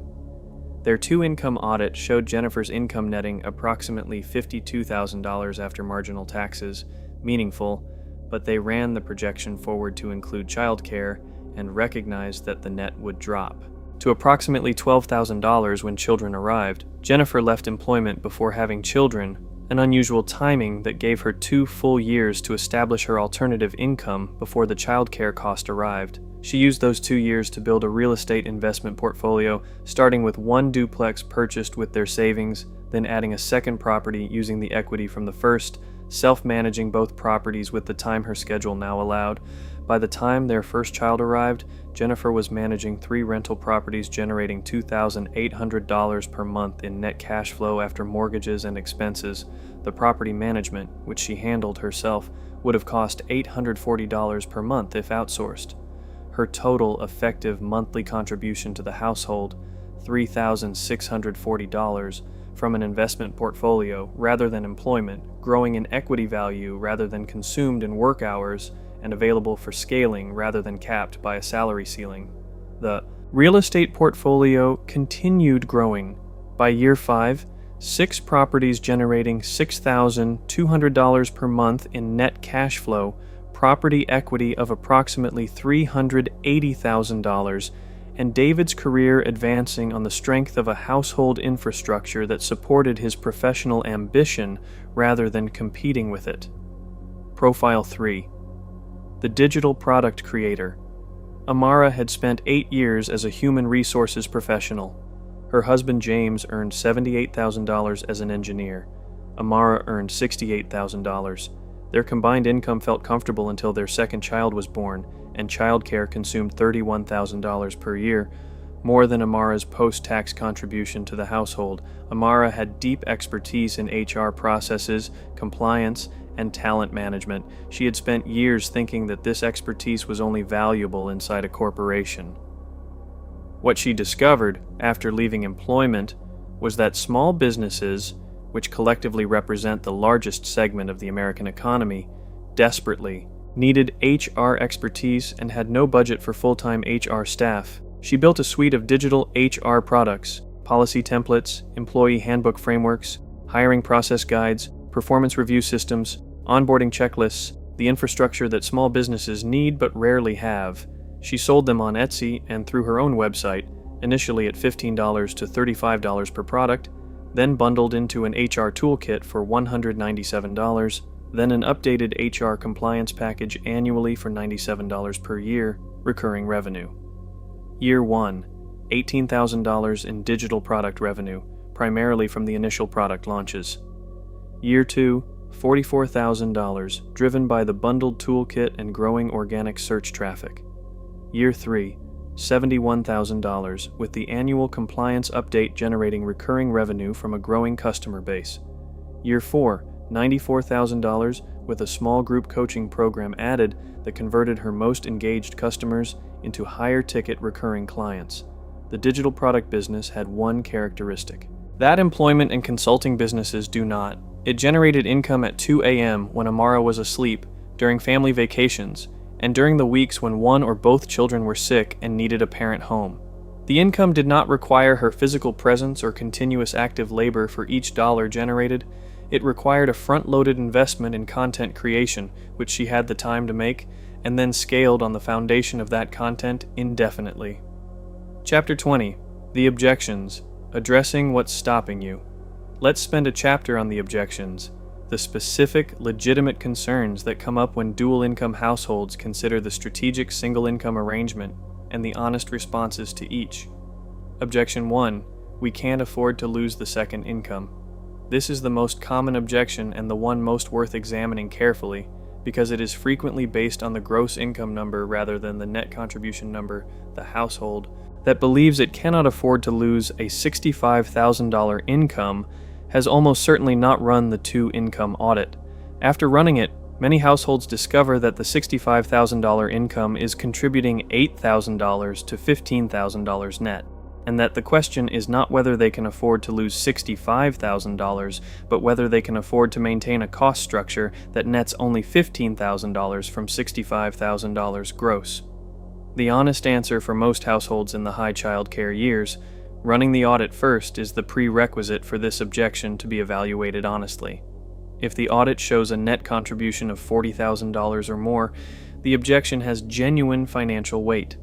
If it shows $10,000 or less, the objection is based on a misunderstanding of the actual financial contribution. Objection 2. What about my career? I'll lose my place. Career interruption is a real concern with real professional consequences, particularly in fields where skills and networks require maintenance. The honest response has two components. First, the strategic single-income arrangement is not necessarily a permanent career exit. It is a restructuring, often for a period of 3 to 7 years during the highest childcare cost period, after which re-entry is possible with updated skills and a more robust financial foundation. Many professionals who take structured career breaks return to employment with enhanced perspective, demonstrated entrepreneurial experience, and updated skills that make them more valuable rather than less. Second, the alternative to employment, building a business in your professional domain, maintains and often develops professional skills more actively than employment does. The consultant who has spent 3 years running their own practice building client relationships, managing business development, delivering results independently, and navigating the full complexity of professional service delivery, has developed capabilities that exceed those accumulated in the same 3 years as an employee with a defined role. Objection. 3. My partner won't support me not working. This objection is really two separate issues. The financial concern that both partners' income feels necessary, and the social or values concern that employment is expected regardless of its net financial contribution. The financial component is addressed by the audit when both partners see the actual net contribution of the second income. The conversation about whether employment is financially necessary becomes grounded in real numbers rather than assumptions.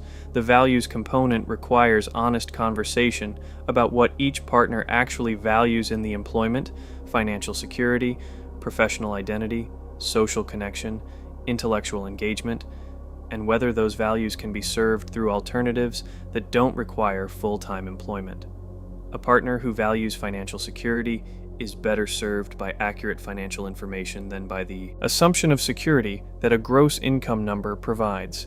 A partner who values the other's professional fulfillment should examine whether the current employment is actually providing fulfillment or primarily providing stress. Objection 4. Building a business is risky. Employment is also risky. The household with both incomes tied to employment is exposed to layoffs, industry downturns, company failures, and involuntary terminations that can eliminate either income without warning. The household with one employment income and one business income has diversified its income sources in a way that pure dual employment has not, because employment income and business income are not perfectly correlated risks. A tech industry layoff affects the employed partner, but not the consulting practice. A recession that slows the business may not immediately affect the employed partner's salary. Business risk is real and should be managed through adequate financial buffers.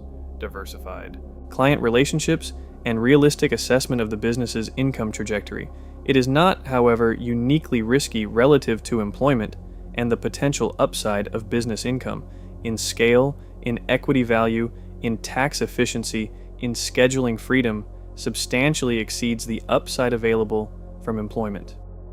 Objection 5. I don't know what business to build. This is the most honest of the objections and the one that deserves the most serious response. Not knowing what business to build is a legitimate gap, and the answer is almost always found by looking at professional expertise developed over a career and asking who needs that expertise and would pay for it outside of the employment context.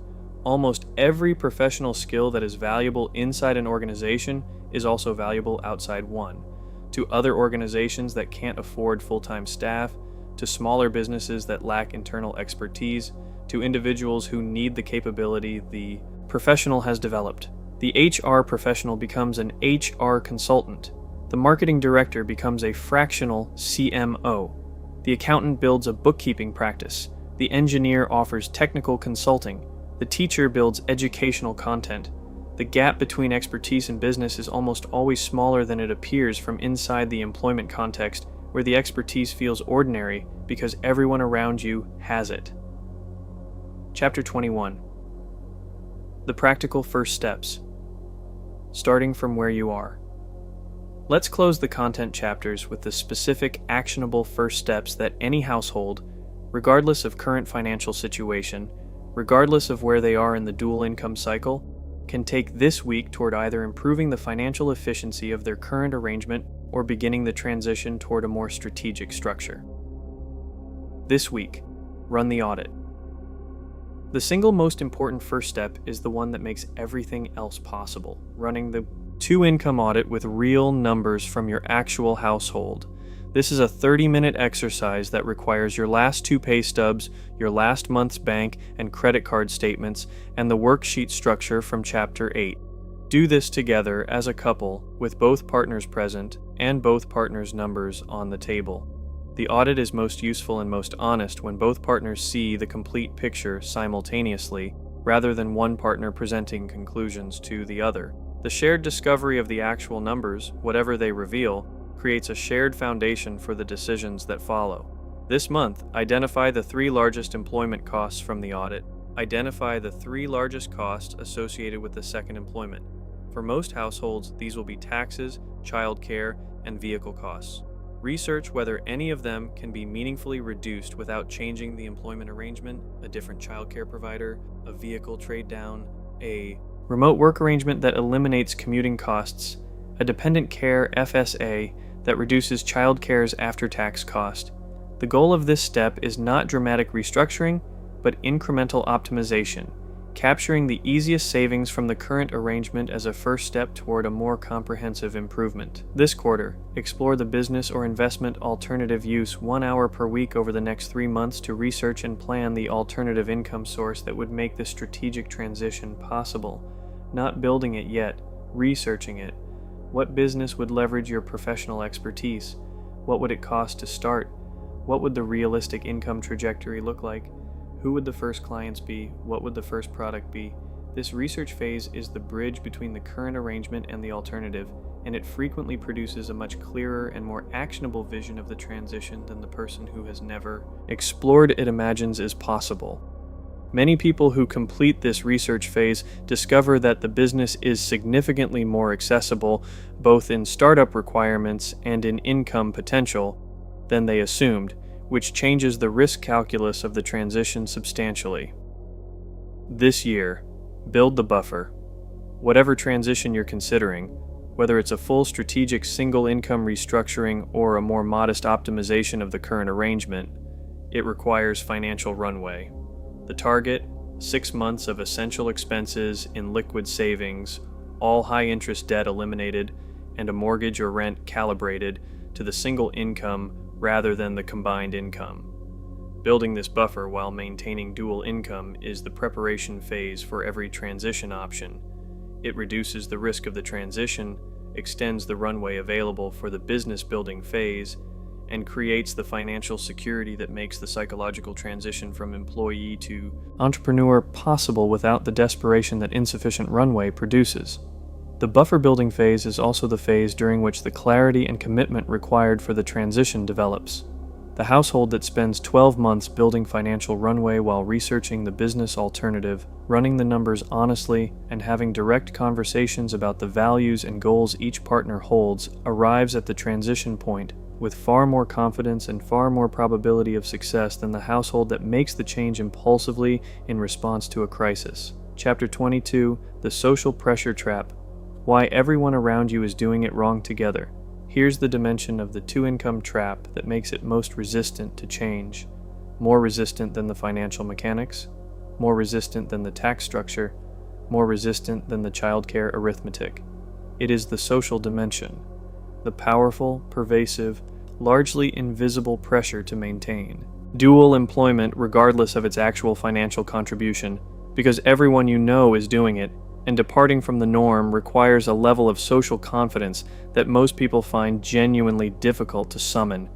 The social pressure operating on dual income households is not imaginary, and it is not trivial. It comes from multiple directions simultaneously, each reinforcing the others in ways that make the combined pressure feel like objective reality rather than social construction. The professional identity pressure. In a culture where professional identity is among the primary ways adults signal value, intelligence, and social contribution, leaving employment, even strategically, even temporarily, even in pursuit of something more economically productive, carries a social cost that is difficult to quantify but entirely real. The person who says, "I'm a senior marketing director," occupies a clear, legible social position. The person who says, "I left my job to build a consulting practice and manage our investment portfolio," occupies a position that many social contexts don't have a clean category for, and the absence of a clean category creates a social friction that manifests as questions, skepticism, and the subtle but persistent sense of being outside the norm. This friction is most acute for women who face a specific cultural double bind. The social expectation of professional employment has intensified significantly over the past 50 years, while the social judgment for prioritizing family or alternative economic activity has not disappeared. The woman who leaves employment to build a business is frequently perceived as taking time off rather than making a strategic economic choice, a perception that both undervalues the alternative activity and applies a social discount to the decision that the equivalent male choice would not face. The social pressure is also applied by the peer group of similarly situated dual-income households who have a specific, largely unconscious interest in normalizing the arrangement they've made. Households that have committed to dual employment, high mortgages, and the full infrastructure of the two-income trap are not neutral observers of another household's decision to opt out. Their presence is an implicit endorsement of the arrangement, and another household's departure is an implicit questioning of it. The social pressure to conform to the dual income norm is partly the ordinary human preference for consensus and partly the specific dynamic of people who have made costly commitments, defending those commitments against alternatives that suggest the costs may not have been necessary. The financial advisor pressure. Here's a specific professional pressure that most households don't recognize as such. The financial advice industry is systematically biased toward maximizing investable assets and gross income rather than optimizing household financial structure. A financial advisor who helps a couple maximize their dual income 401k contributions and invest the surplus, manages a larger portfolio, earns higher fees, and serves more of the couple's financial life than a financial advisor who helps them run the two-income audit and discover that one income plus a business produces superior outcomes. The financial planning framework that most advisors use, maximize income, maximize contributions, optimize investment allocation, is designed for the employee who has an income and needs help investing it. It is not designed for the household that needs help deciding whether the income structure itself is optimal. The question, should partner B be employed or building a business, is not a question that most financial advisors are trained to answer, equipped to model, or financially incentivized to engage with honestly. The result is that professional financial guidance rarely challenges the dual income assumption. It works within it, optimizing at the margins while leaving the fundamental structure unexamined. The mortgage industry pressure. Here's a structural pressure that operates at the point of the single largest financial commitment most households make: the mortgage qualification process. Mortgage lenders qualify households based on combined income. The home the dual income couple can qualify for is significantly larger than the home the single income couple can qualify for on the same total income. The mortgage industry's incentive is to maximize the loan amount. Larger loans generate more fee revenue and more interest income. The qualification process presents the maximum loan amount as the relevant number. You qualify for up to $650,000, which anchors the housing search at a level that requires both incomes to sustain. The question the mortgage industry is not incentivized to ask: what home could you afford if one of these incomes went away tomorrow? Is the more financially prudent question, and it anchors to a significantly lower number. The household that buys the home calibrated to the dual income has locked in a fixed obligation that requires both incomes indefinitely. The mortgage is the mechanism that most powerfully entrenches the two-income trap, because once the home is purchased at the dual income qualification level, both incomes are no longer a choice. They are a contractual necessity, countering the social pressure. The antidote to social pressure is the specific, honest knowledge that the pressure is social rather than economic, that it reflects the preferences and comfort of others rather than the actual financial logic of your situation. When the two-income audit shows a net contribution of $8,000 on a $65,000 gross income, that number is immune to social pressure. It is arithmetic. The neighbor's judgment of your employment status cannot change the arithmetic. The financial advisor's preference for a larger portfolio cannot change the arithmetic. The mortgage lender's enthusiasm for the larger loan cannot change the arithmetic. The households that successfully make the strategic transition share one psychological characteristic. They have developed sufficient confidence in their own financial analysis to act on it despite the social friction of departing from the norm. This confidence is not arrogance. It is the specific, grounded assurance that comes from having done the math honestly and knowing what it shows, which is a very different thing from the vague social comfort of doing what everyone else is doing without knowing whether it's working. Chapter 23. The tax optimization opportunity: how the strategic household pays dramatically less.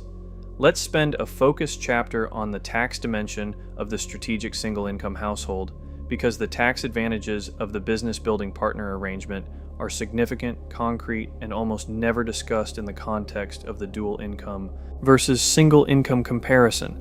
The dual-income household, as we established in Chapter 2, faces the marriage penalty, higher marginal rates on the second income, Social Security disadvantages at retirement, and the loss of deductions that phase out at higher combined income levels. The strategic single-income household with a business-building partner has access to tax advantages that the dual-income household categorically cannot access, and these advantages compound into significant wealth differences over time. The business deduction advantage. A self-employed partner running a legitimate business can deduct business expenses that are entirely non-deductible for W-2 employees. The home office deduction, available when a portion of the home is used regularly and exclusively for business, converts a portion of otherwise non-deductible housing costs into business deductions. The vehicle deduction, available when a vehicle is used for business purposes, converts a portion of transportation costs into deductible expenses. Technology, equipment, professional development, business travel, professional services, marketing costs, and subscriptions used for business all deductible. For a business generating $80,000 in revenue with $15,000 to $20,000 in legitimate business deductions, the taxable business income is $60,000 to $65,000 rather than $80,000. At a combined household marginal rate of 25%, that $15,000 to $20,000 in deductions generates $3,750 to $5,000 in annual tax savings. Over 10 years, $37,500 to $50,000 in tax savings from business deductions alone, money that stays in the household rather than flowing to the IRS. The self-employed retirement account. Advantage. Self-employed individuals have access to retirement accounts that allow contribution levels dramatically higher than the W-2 employee's 401k limit. The SEP IRA allows contributions of up to 25% of net self-employment income to a maximum of $69,000 in 2025. The Solo 401k allows both employee and employer contributions with a combined limit of $69,000 plus catch-up contributions. A business generating $120,000 in net income can contribute up to $30,000 per year to a SEP IRA, significantly more than the $23,500 W-2 employee 401k limit and dramatically more than the 6% contribution that most dual-income households make. These contributions are pre-tax, reducing both income tax and, for SEP IRA contributions, self-employment tax on the deducted portion. The household with one W-2 income and one business income can combine the W-2 partner's 401k maximum contribution with the business partner's SEP IRA or solo 401k maximum contribution for total annual pre-tax retirement contributions of $46,500 to $92,000 versus the $47,000 maximum for two W-2 employees each contributing to their 401k. The absolute maximum contribution capability is comparable, but the business owner household reaches that maximum at a lower income level due to the employer contribution component of the solo 401k. The health insurance deduction. Self-employed individuals can deduct 100% of health insurance premiums paid for themselves and their family, a deduction that W-2 employees cannot access unless their employer offers pre-tax premium payment through a Section 125 plan. For a family paying $18,000 per year in health insurance premiums, this deduction generates $4,500 in annual tax savings at a 25% combined marginal rate. The income splitting opportunity. When a business grows to the point where it can legitimately employ family members, the opportunity to split income between family members, shifting some business income from a higher taxed owner to a lower taxed employee, becomes available. A family business that employs children in legitimate roles at market rate compensation for work they actually perform can shift income from the owner's higher marginal rate to the child's lower rate, while also funding the child's Roth IRA with earned income. The tax savings from income splitting across a family business over multiple years are significant and entirely legal within the framework of legitimate business operation. The capital gains opportunity. The business building partner who constructs a business with genuine equity value, a consulting practice with recurring client relationships, a digital product business with established revenue, a real estate portfolio with appreciated properties is building an asset that can be sold at capital gains tax rates rather than ordinary income tax rates. The difference between paying 37% in ordinary income tax on the last dollar of W-2 earnings and paying 15% to 20% in long-term capital gains tax on the proceeds of a business sale is the difference between keeping 63 cents of each dollar earned through employment and keeping 80 to 85 cents of each dollar from the business sale over a career of business building the capital. Gains treatment of exit proceeds represents a substantial tax advantage over the ordinary income treatment of employment earnings, and it is an advantage accessible only to the person who builds the asset, not the person who collects the salary. Chapter 24. The Long Game. What the strategic household looks like at year 10. Let's project forward, past the 3-year business trajectory of the profiles in Chapter 19, past the 5-year buffer building phase, to year 10 of the strategic single-income household. and describe honestly what the financial and personal landscape looks like for a household that executes this approach with competence and consistency. Year 10 is the horizon where the compounding advantages of the strategic arrangement become so clearly superior to the dual employment alternative that the comparison stops being close. It is the point at which the households that made different choices in year 1 find themselves in genuinely different financial universes despite having started from similar positions. The financial picture at year 10. The business that generated $0 in year 1, $45,000 in year 2, and $80,000 in year 3 has, at year 10, either grown into a significantly larger enterprise or been sold and replaced by a new one. The realistic range for a competently run service or consulting business at year 10, $150,000 to $400,000 in annual revenue, with the owner taking $100,000 to $250,000 in personal income, combined with the employed partner's income, which has itself advanced over 10 years from $90,000 to perhaps $120,000 through raises and promotions. The household's total income at year 10 is $220,000 to $370,000, higher than the dual employment household's combined income in year 1 and growing rather than plateaued. The investment portfolio at year 10, built from the eliminated childcare, vehicle, and convenience spending costs that were redirected to investment from the beginning, has compounded significantly. The $17,000 per year that was redirected from costs to investment at 7% annual return over 10 years has grown to approximately $235,000. The maximized retirement contributions, both the W-2 partner's 401k and the business partner's SEPIRA or solo 401k, have generated an additional $450,000 to $600,000 in combined retirement assets. The business equity, the value of the client relationships, recurring revenue, and operational systems that a 10-year business has built, represents $200,000 to $600,000 in sellable asset value, depending on the business type and revenue level. This equity did not exist in the dual employment scenario. It is new wealth created from the time and expertise of the non-employed partner, compounding in value alongside the investment portfolio rather than being consumed in employment costs.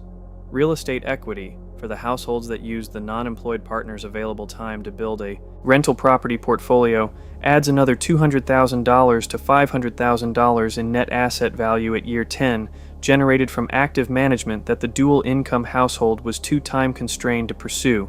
Total household net worth at year 10 for the strategic single income household, starting from a modest base, $1.2 million to $2.1 million, depending on execution quality and market conditions. Total household net worth for the comparable dual income household, starting from the same base, $350,000 to $600,000, reflecting the higher income that was consumed by the employment cost structure and the lower investment surplus that resulted. The gap, $850,000 to $1.5 million at year 10, is not primarily a function of income difference.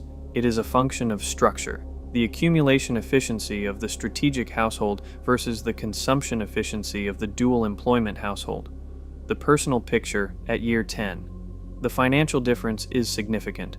The personal difference is profound.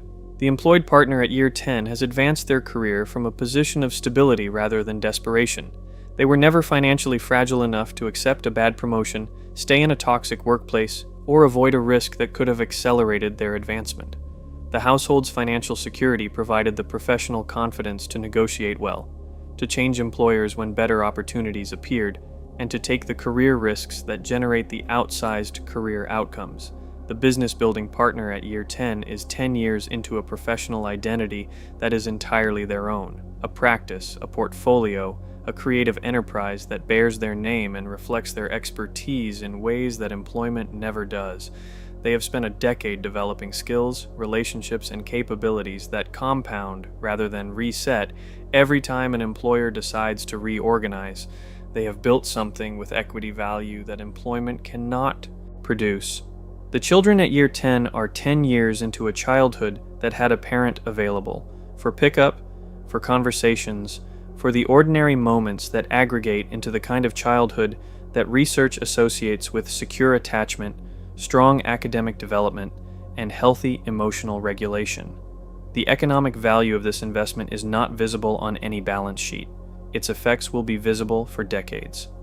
The relationship at year 10 is between two partners who have spent a decade as genuine economic collaborators, building something together, each contributing different capabilities to a shared project, neither subordinated to the other's employer's schedule or priorities. The research on relationship satisfaction in this arrangement is consistently more positive than for dual employment households under equivalent financial pressure.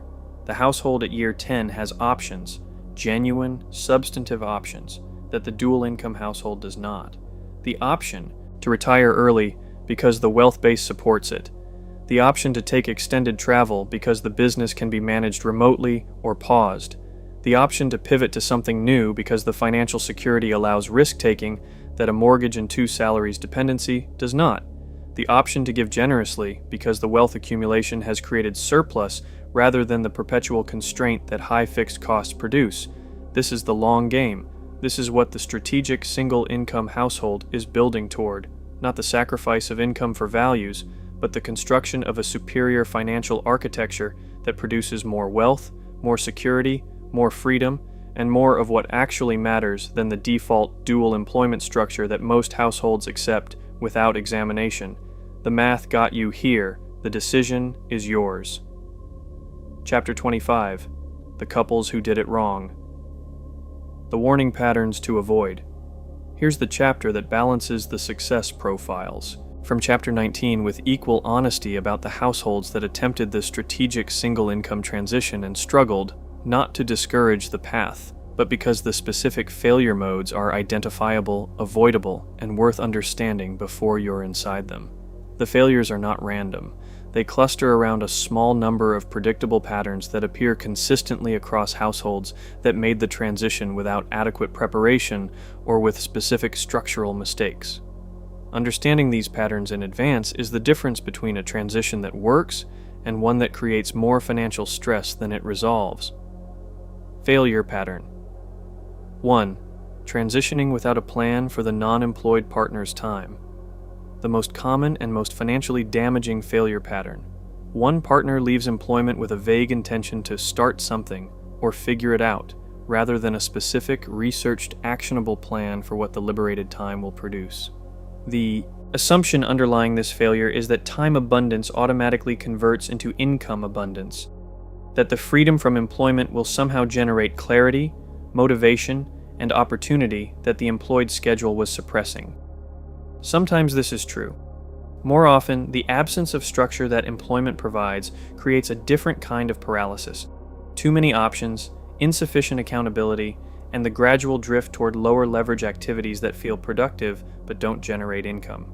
The household that makes this mistake discovers at the 12-month mark that the non-employed partner has spent a year learning things, exploring options, and beginning several projects without completing any of them, while the single income has been stretched progressively thinner and the financial stress has mounted in ways that undermine rather than enable the creative and entrepreneurial work the transition was supposed to support. The prevention is straightforward. Before leaving employment, define specifically what the non-employed partner will be building, who the first clients or customers will be, what the income target is at 6 months and 12 months, and what the specific activities of the first 30 days will be, not a vague intention. A plan with milestones, accountability mechanisms, and a clear definition of what success looks like at each stage.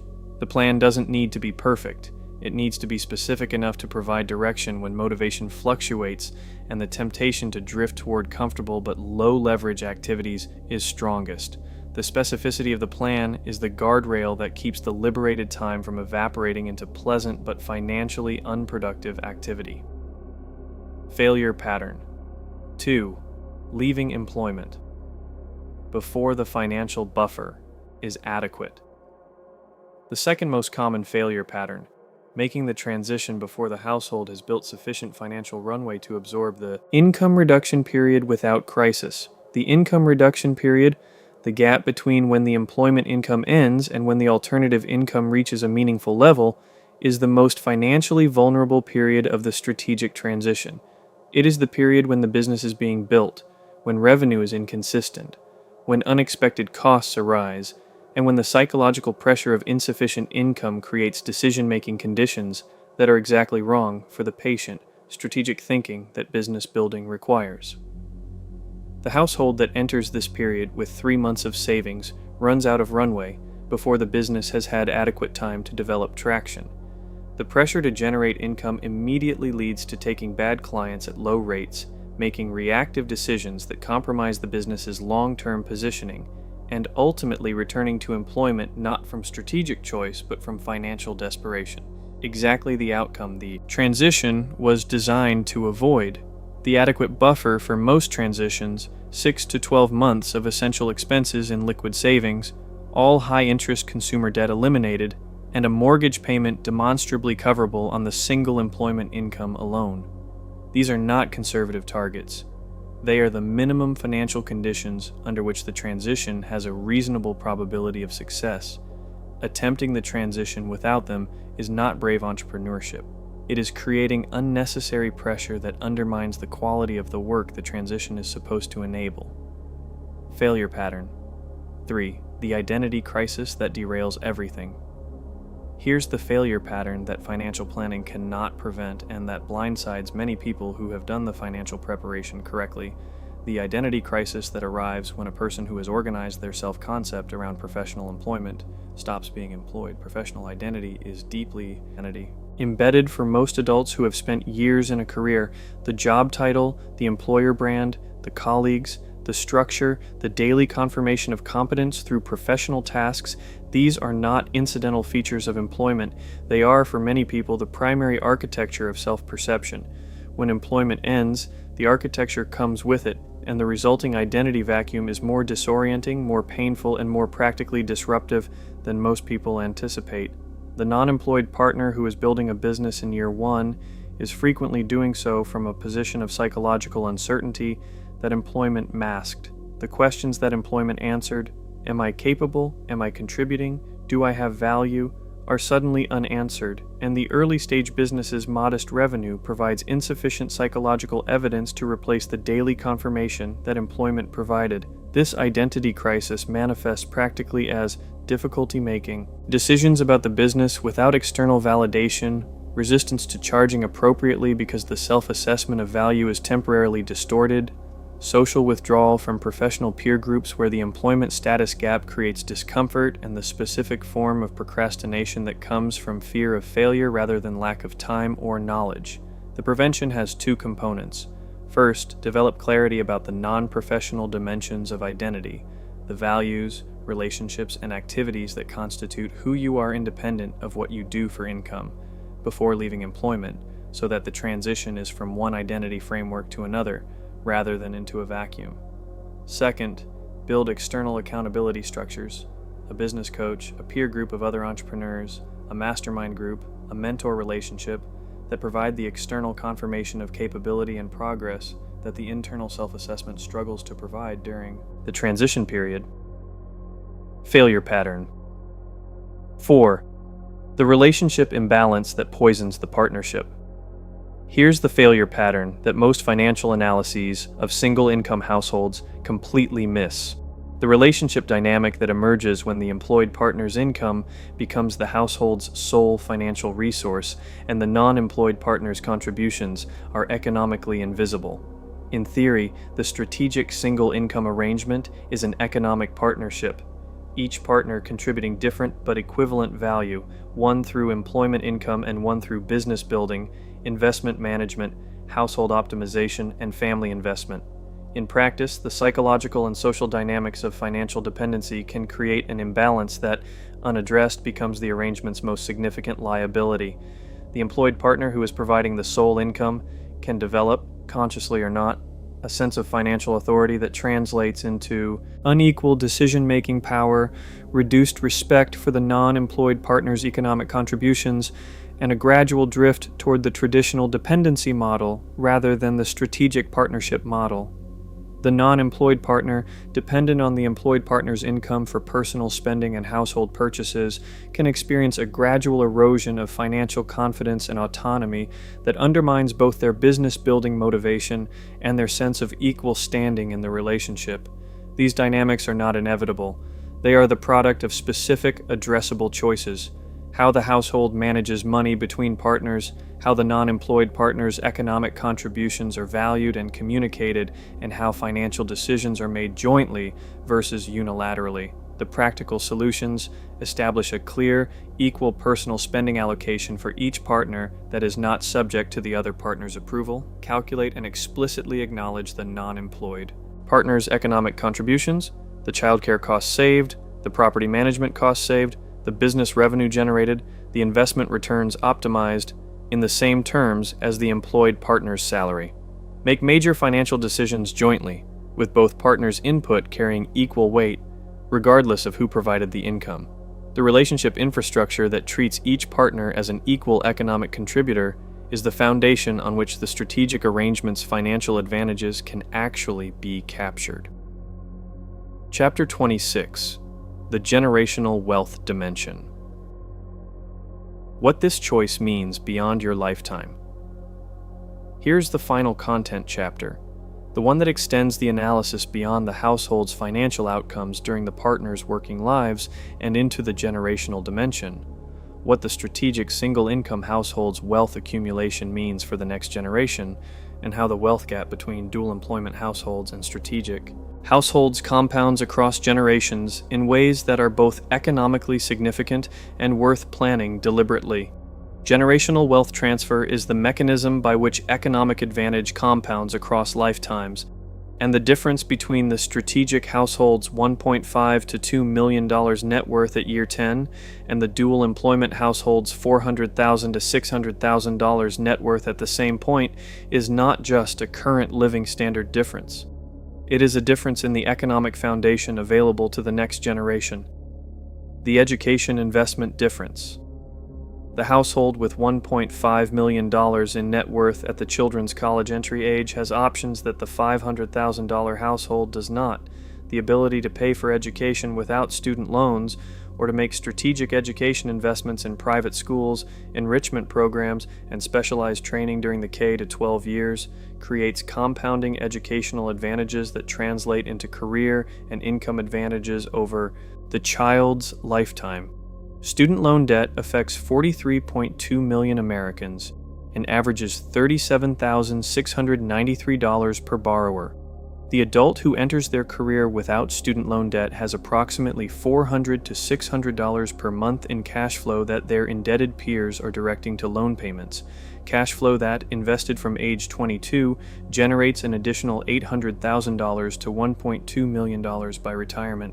The parents who prevented the student loan burden created, through a single financial decision enabled by their wealth accumulation, $1 million advantage for their child. The strategic household's wealth accumulation doesn't just improve the parents' retirement, it changes the economic starting point for the next generation in ways that compound forward through their entire economic lives. The down payment gift. The single largest financial obstacle facing young adults in 2026 is the down payment required for home ownership in most markets. With median home prices at $426,000 and conventional down payment requirements of 10 to 20%, the required down payment, $42,600 to $85,200, represents 2 to 4 years of aggressive saving for most young adults on entry-level salaries, during which they are paying rent rather than building equity. The strategic household with $1.5 million in accumulated wealth can provide a down payment gift to their adult children, enabling homeownership years earlier than the child could achieve independently, in a market where home price appreciation averages 3 to 5% annually. A 5-year earlier entry into homeownership on a $400,000 home represents $60,000 to $100,000 in equity that the child captures and the renting peer foregoes. The down payment gift doesn't just help the child buy a home, it transfers the wealth-building mechanism of home ownership, equity accumulation, appreciation, the fixed cost stability of a locked mortgage, years earlier than the market would otherwise allow. The business capital transfer. The strategic household's business equity, the consulting practice, the digital product business, the real estate portfolio, represents not just a current income source and sellable asset, but a transferable business infrastructure that can be passed to or replicated by the next generation. The child of an entrepreneur has advantages that compound across their own career: direct exposure to business operation and business thinking from an early age, a network built through the parents' professional relationships, potential employment and training within the family business during formative years, and the psychological familiarity with entrepreneurship that makes the choice to build their own business less foreign, less scary, and more naturally accessible. Research on entrepreneurial families consistently shows that the children of business owners are significantly more likely to start businesses themselves, and that those businesses perform better on average than first-generation businesses, partly because the children learned the practical and psychological dimensions of entrepreneurship through observation rather than starting from scratch. The strategic household is not just building wealth for one generation. It is building an entrepreneurial culture that compounds across generations. The estate planning dimension.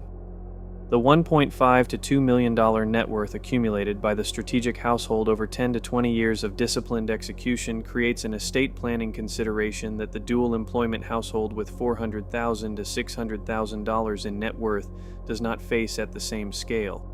The federal estate tax exemption in 2025 is $13.61 million per individual, well above the wealth levels most strategic households will accumulate in a single generation.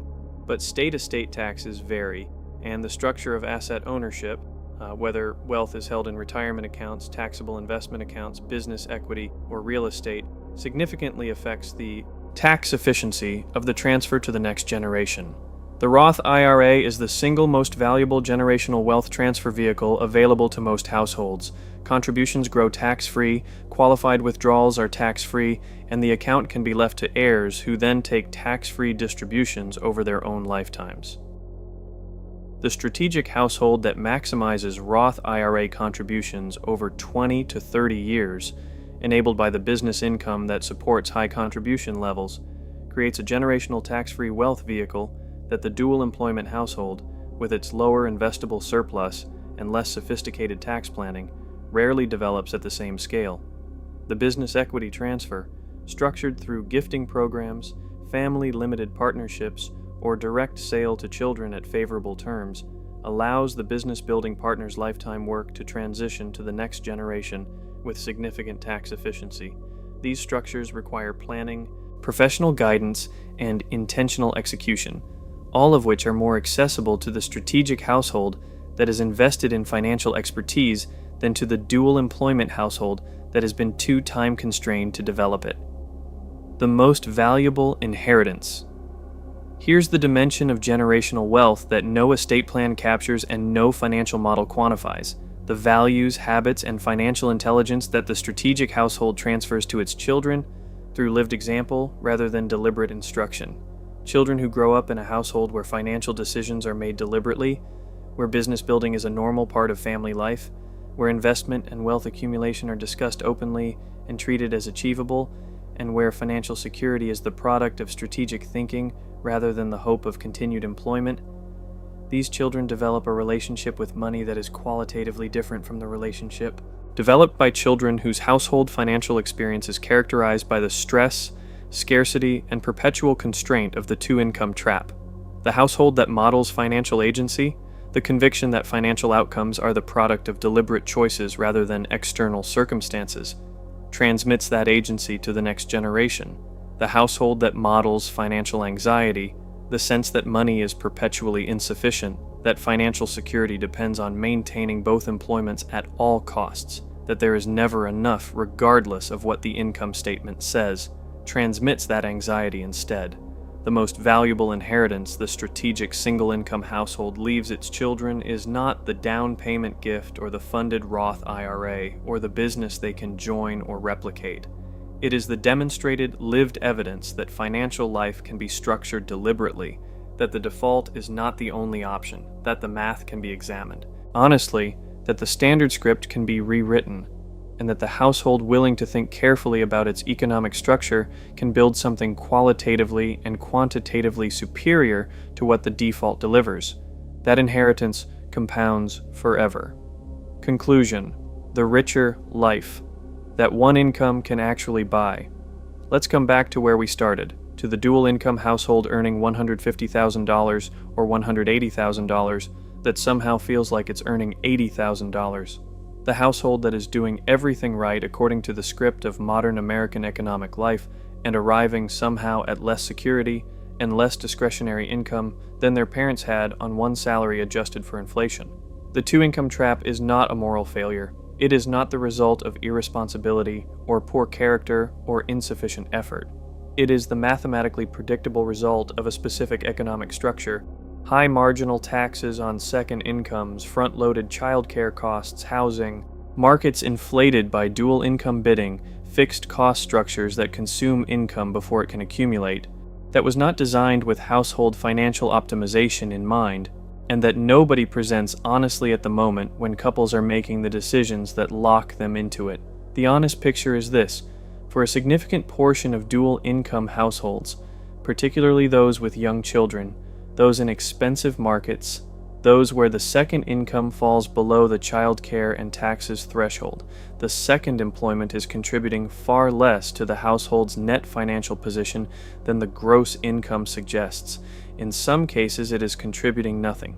In some cases, it is actively making the household financially worse off than a thoughtfully managed single income arrangement would be. At the same time, the liberated time of the non-employed partner, treated as a strategic resource rather than a domestic necessity, represents an extraordinary opportunity to build a business with the full-time focus that part-time entrepreneurship cannot match, to manage investments with the attention that generates meaningfully better returns than passive neglect, to optimize household finances with the thoroughness that produces $5,000 to $15,000 per year in savings that exhausted dual-income households consistently leave on the table, to invest in children's development during the years when that investment generates the highest lifetime returns, to build the geographic and financial flexibility that the dual income fixed cost structure eliminates. The strategic single income household, the one that consciously chooses to liberate one partner's time for high leverage economic activity, is not making a sacrifice. It is making a trade. It is trading the immediate gross income number for a superior long-term financial architecture. It is trading the appearance of financial security, 2 paychecks, a large mortgage, a full schedule, for the substance of it: lower fixed costs, higher investable surplus, growing alternative income, building equity, and the financial resilience that comes from not being catastrophically dependent on both employment incomes continuing indefinitely. The title of this video is How Two Incomes Make You Poorer Than One. The title is provocative because the truth it points at is counterintuitive and uncomfortable. But the truth is not that two incomes are inherently bad. It is that two employment incomes deployed into the default dual income household structure frequently underperform their apparent potential, while the alternative of one employment income plus one business building partner deployed into a deliberately optimized household structure frequently outperforms what the gross income numbers suggest is possible. The richer life, not just financially, but in time, in relationship quality, in health, in the freedom to pursue what actually matters, is available to households willing to look honestly at what their current structure is actually producing and to consider whether the alternative might produce more of what they actually want. Run the audit, look at the numbers honestly, have the conversation with your partner, and then decide with full information, with clear eyes, with the actual arithmetic in front of you, what kind of household you want to build. The math is on the table. The decision is yours.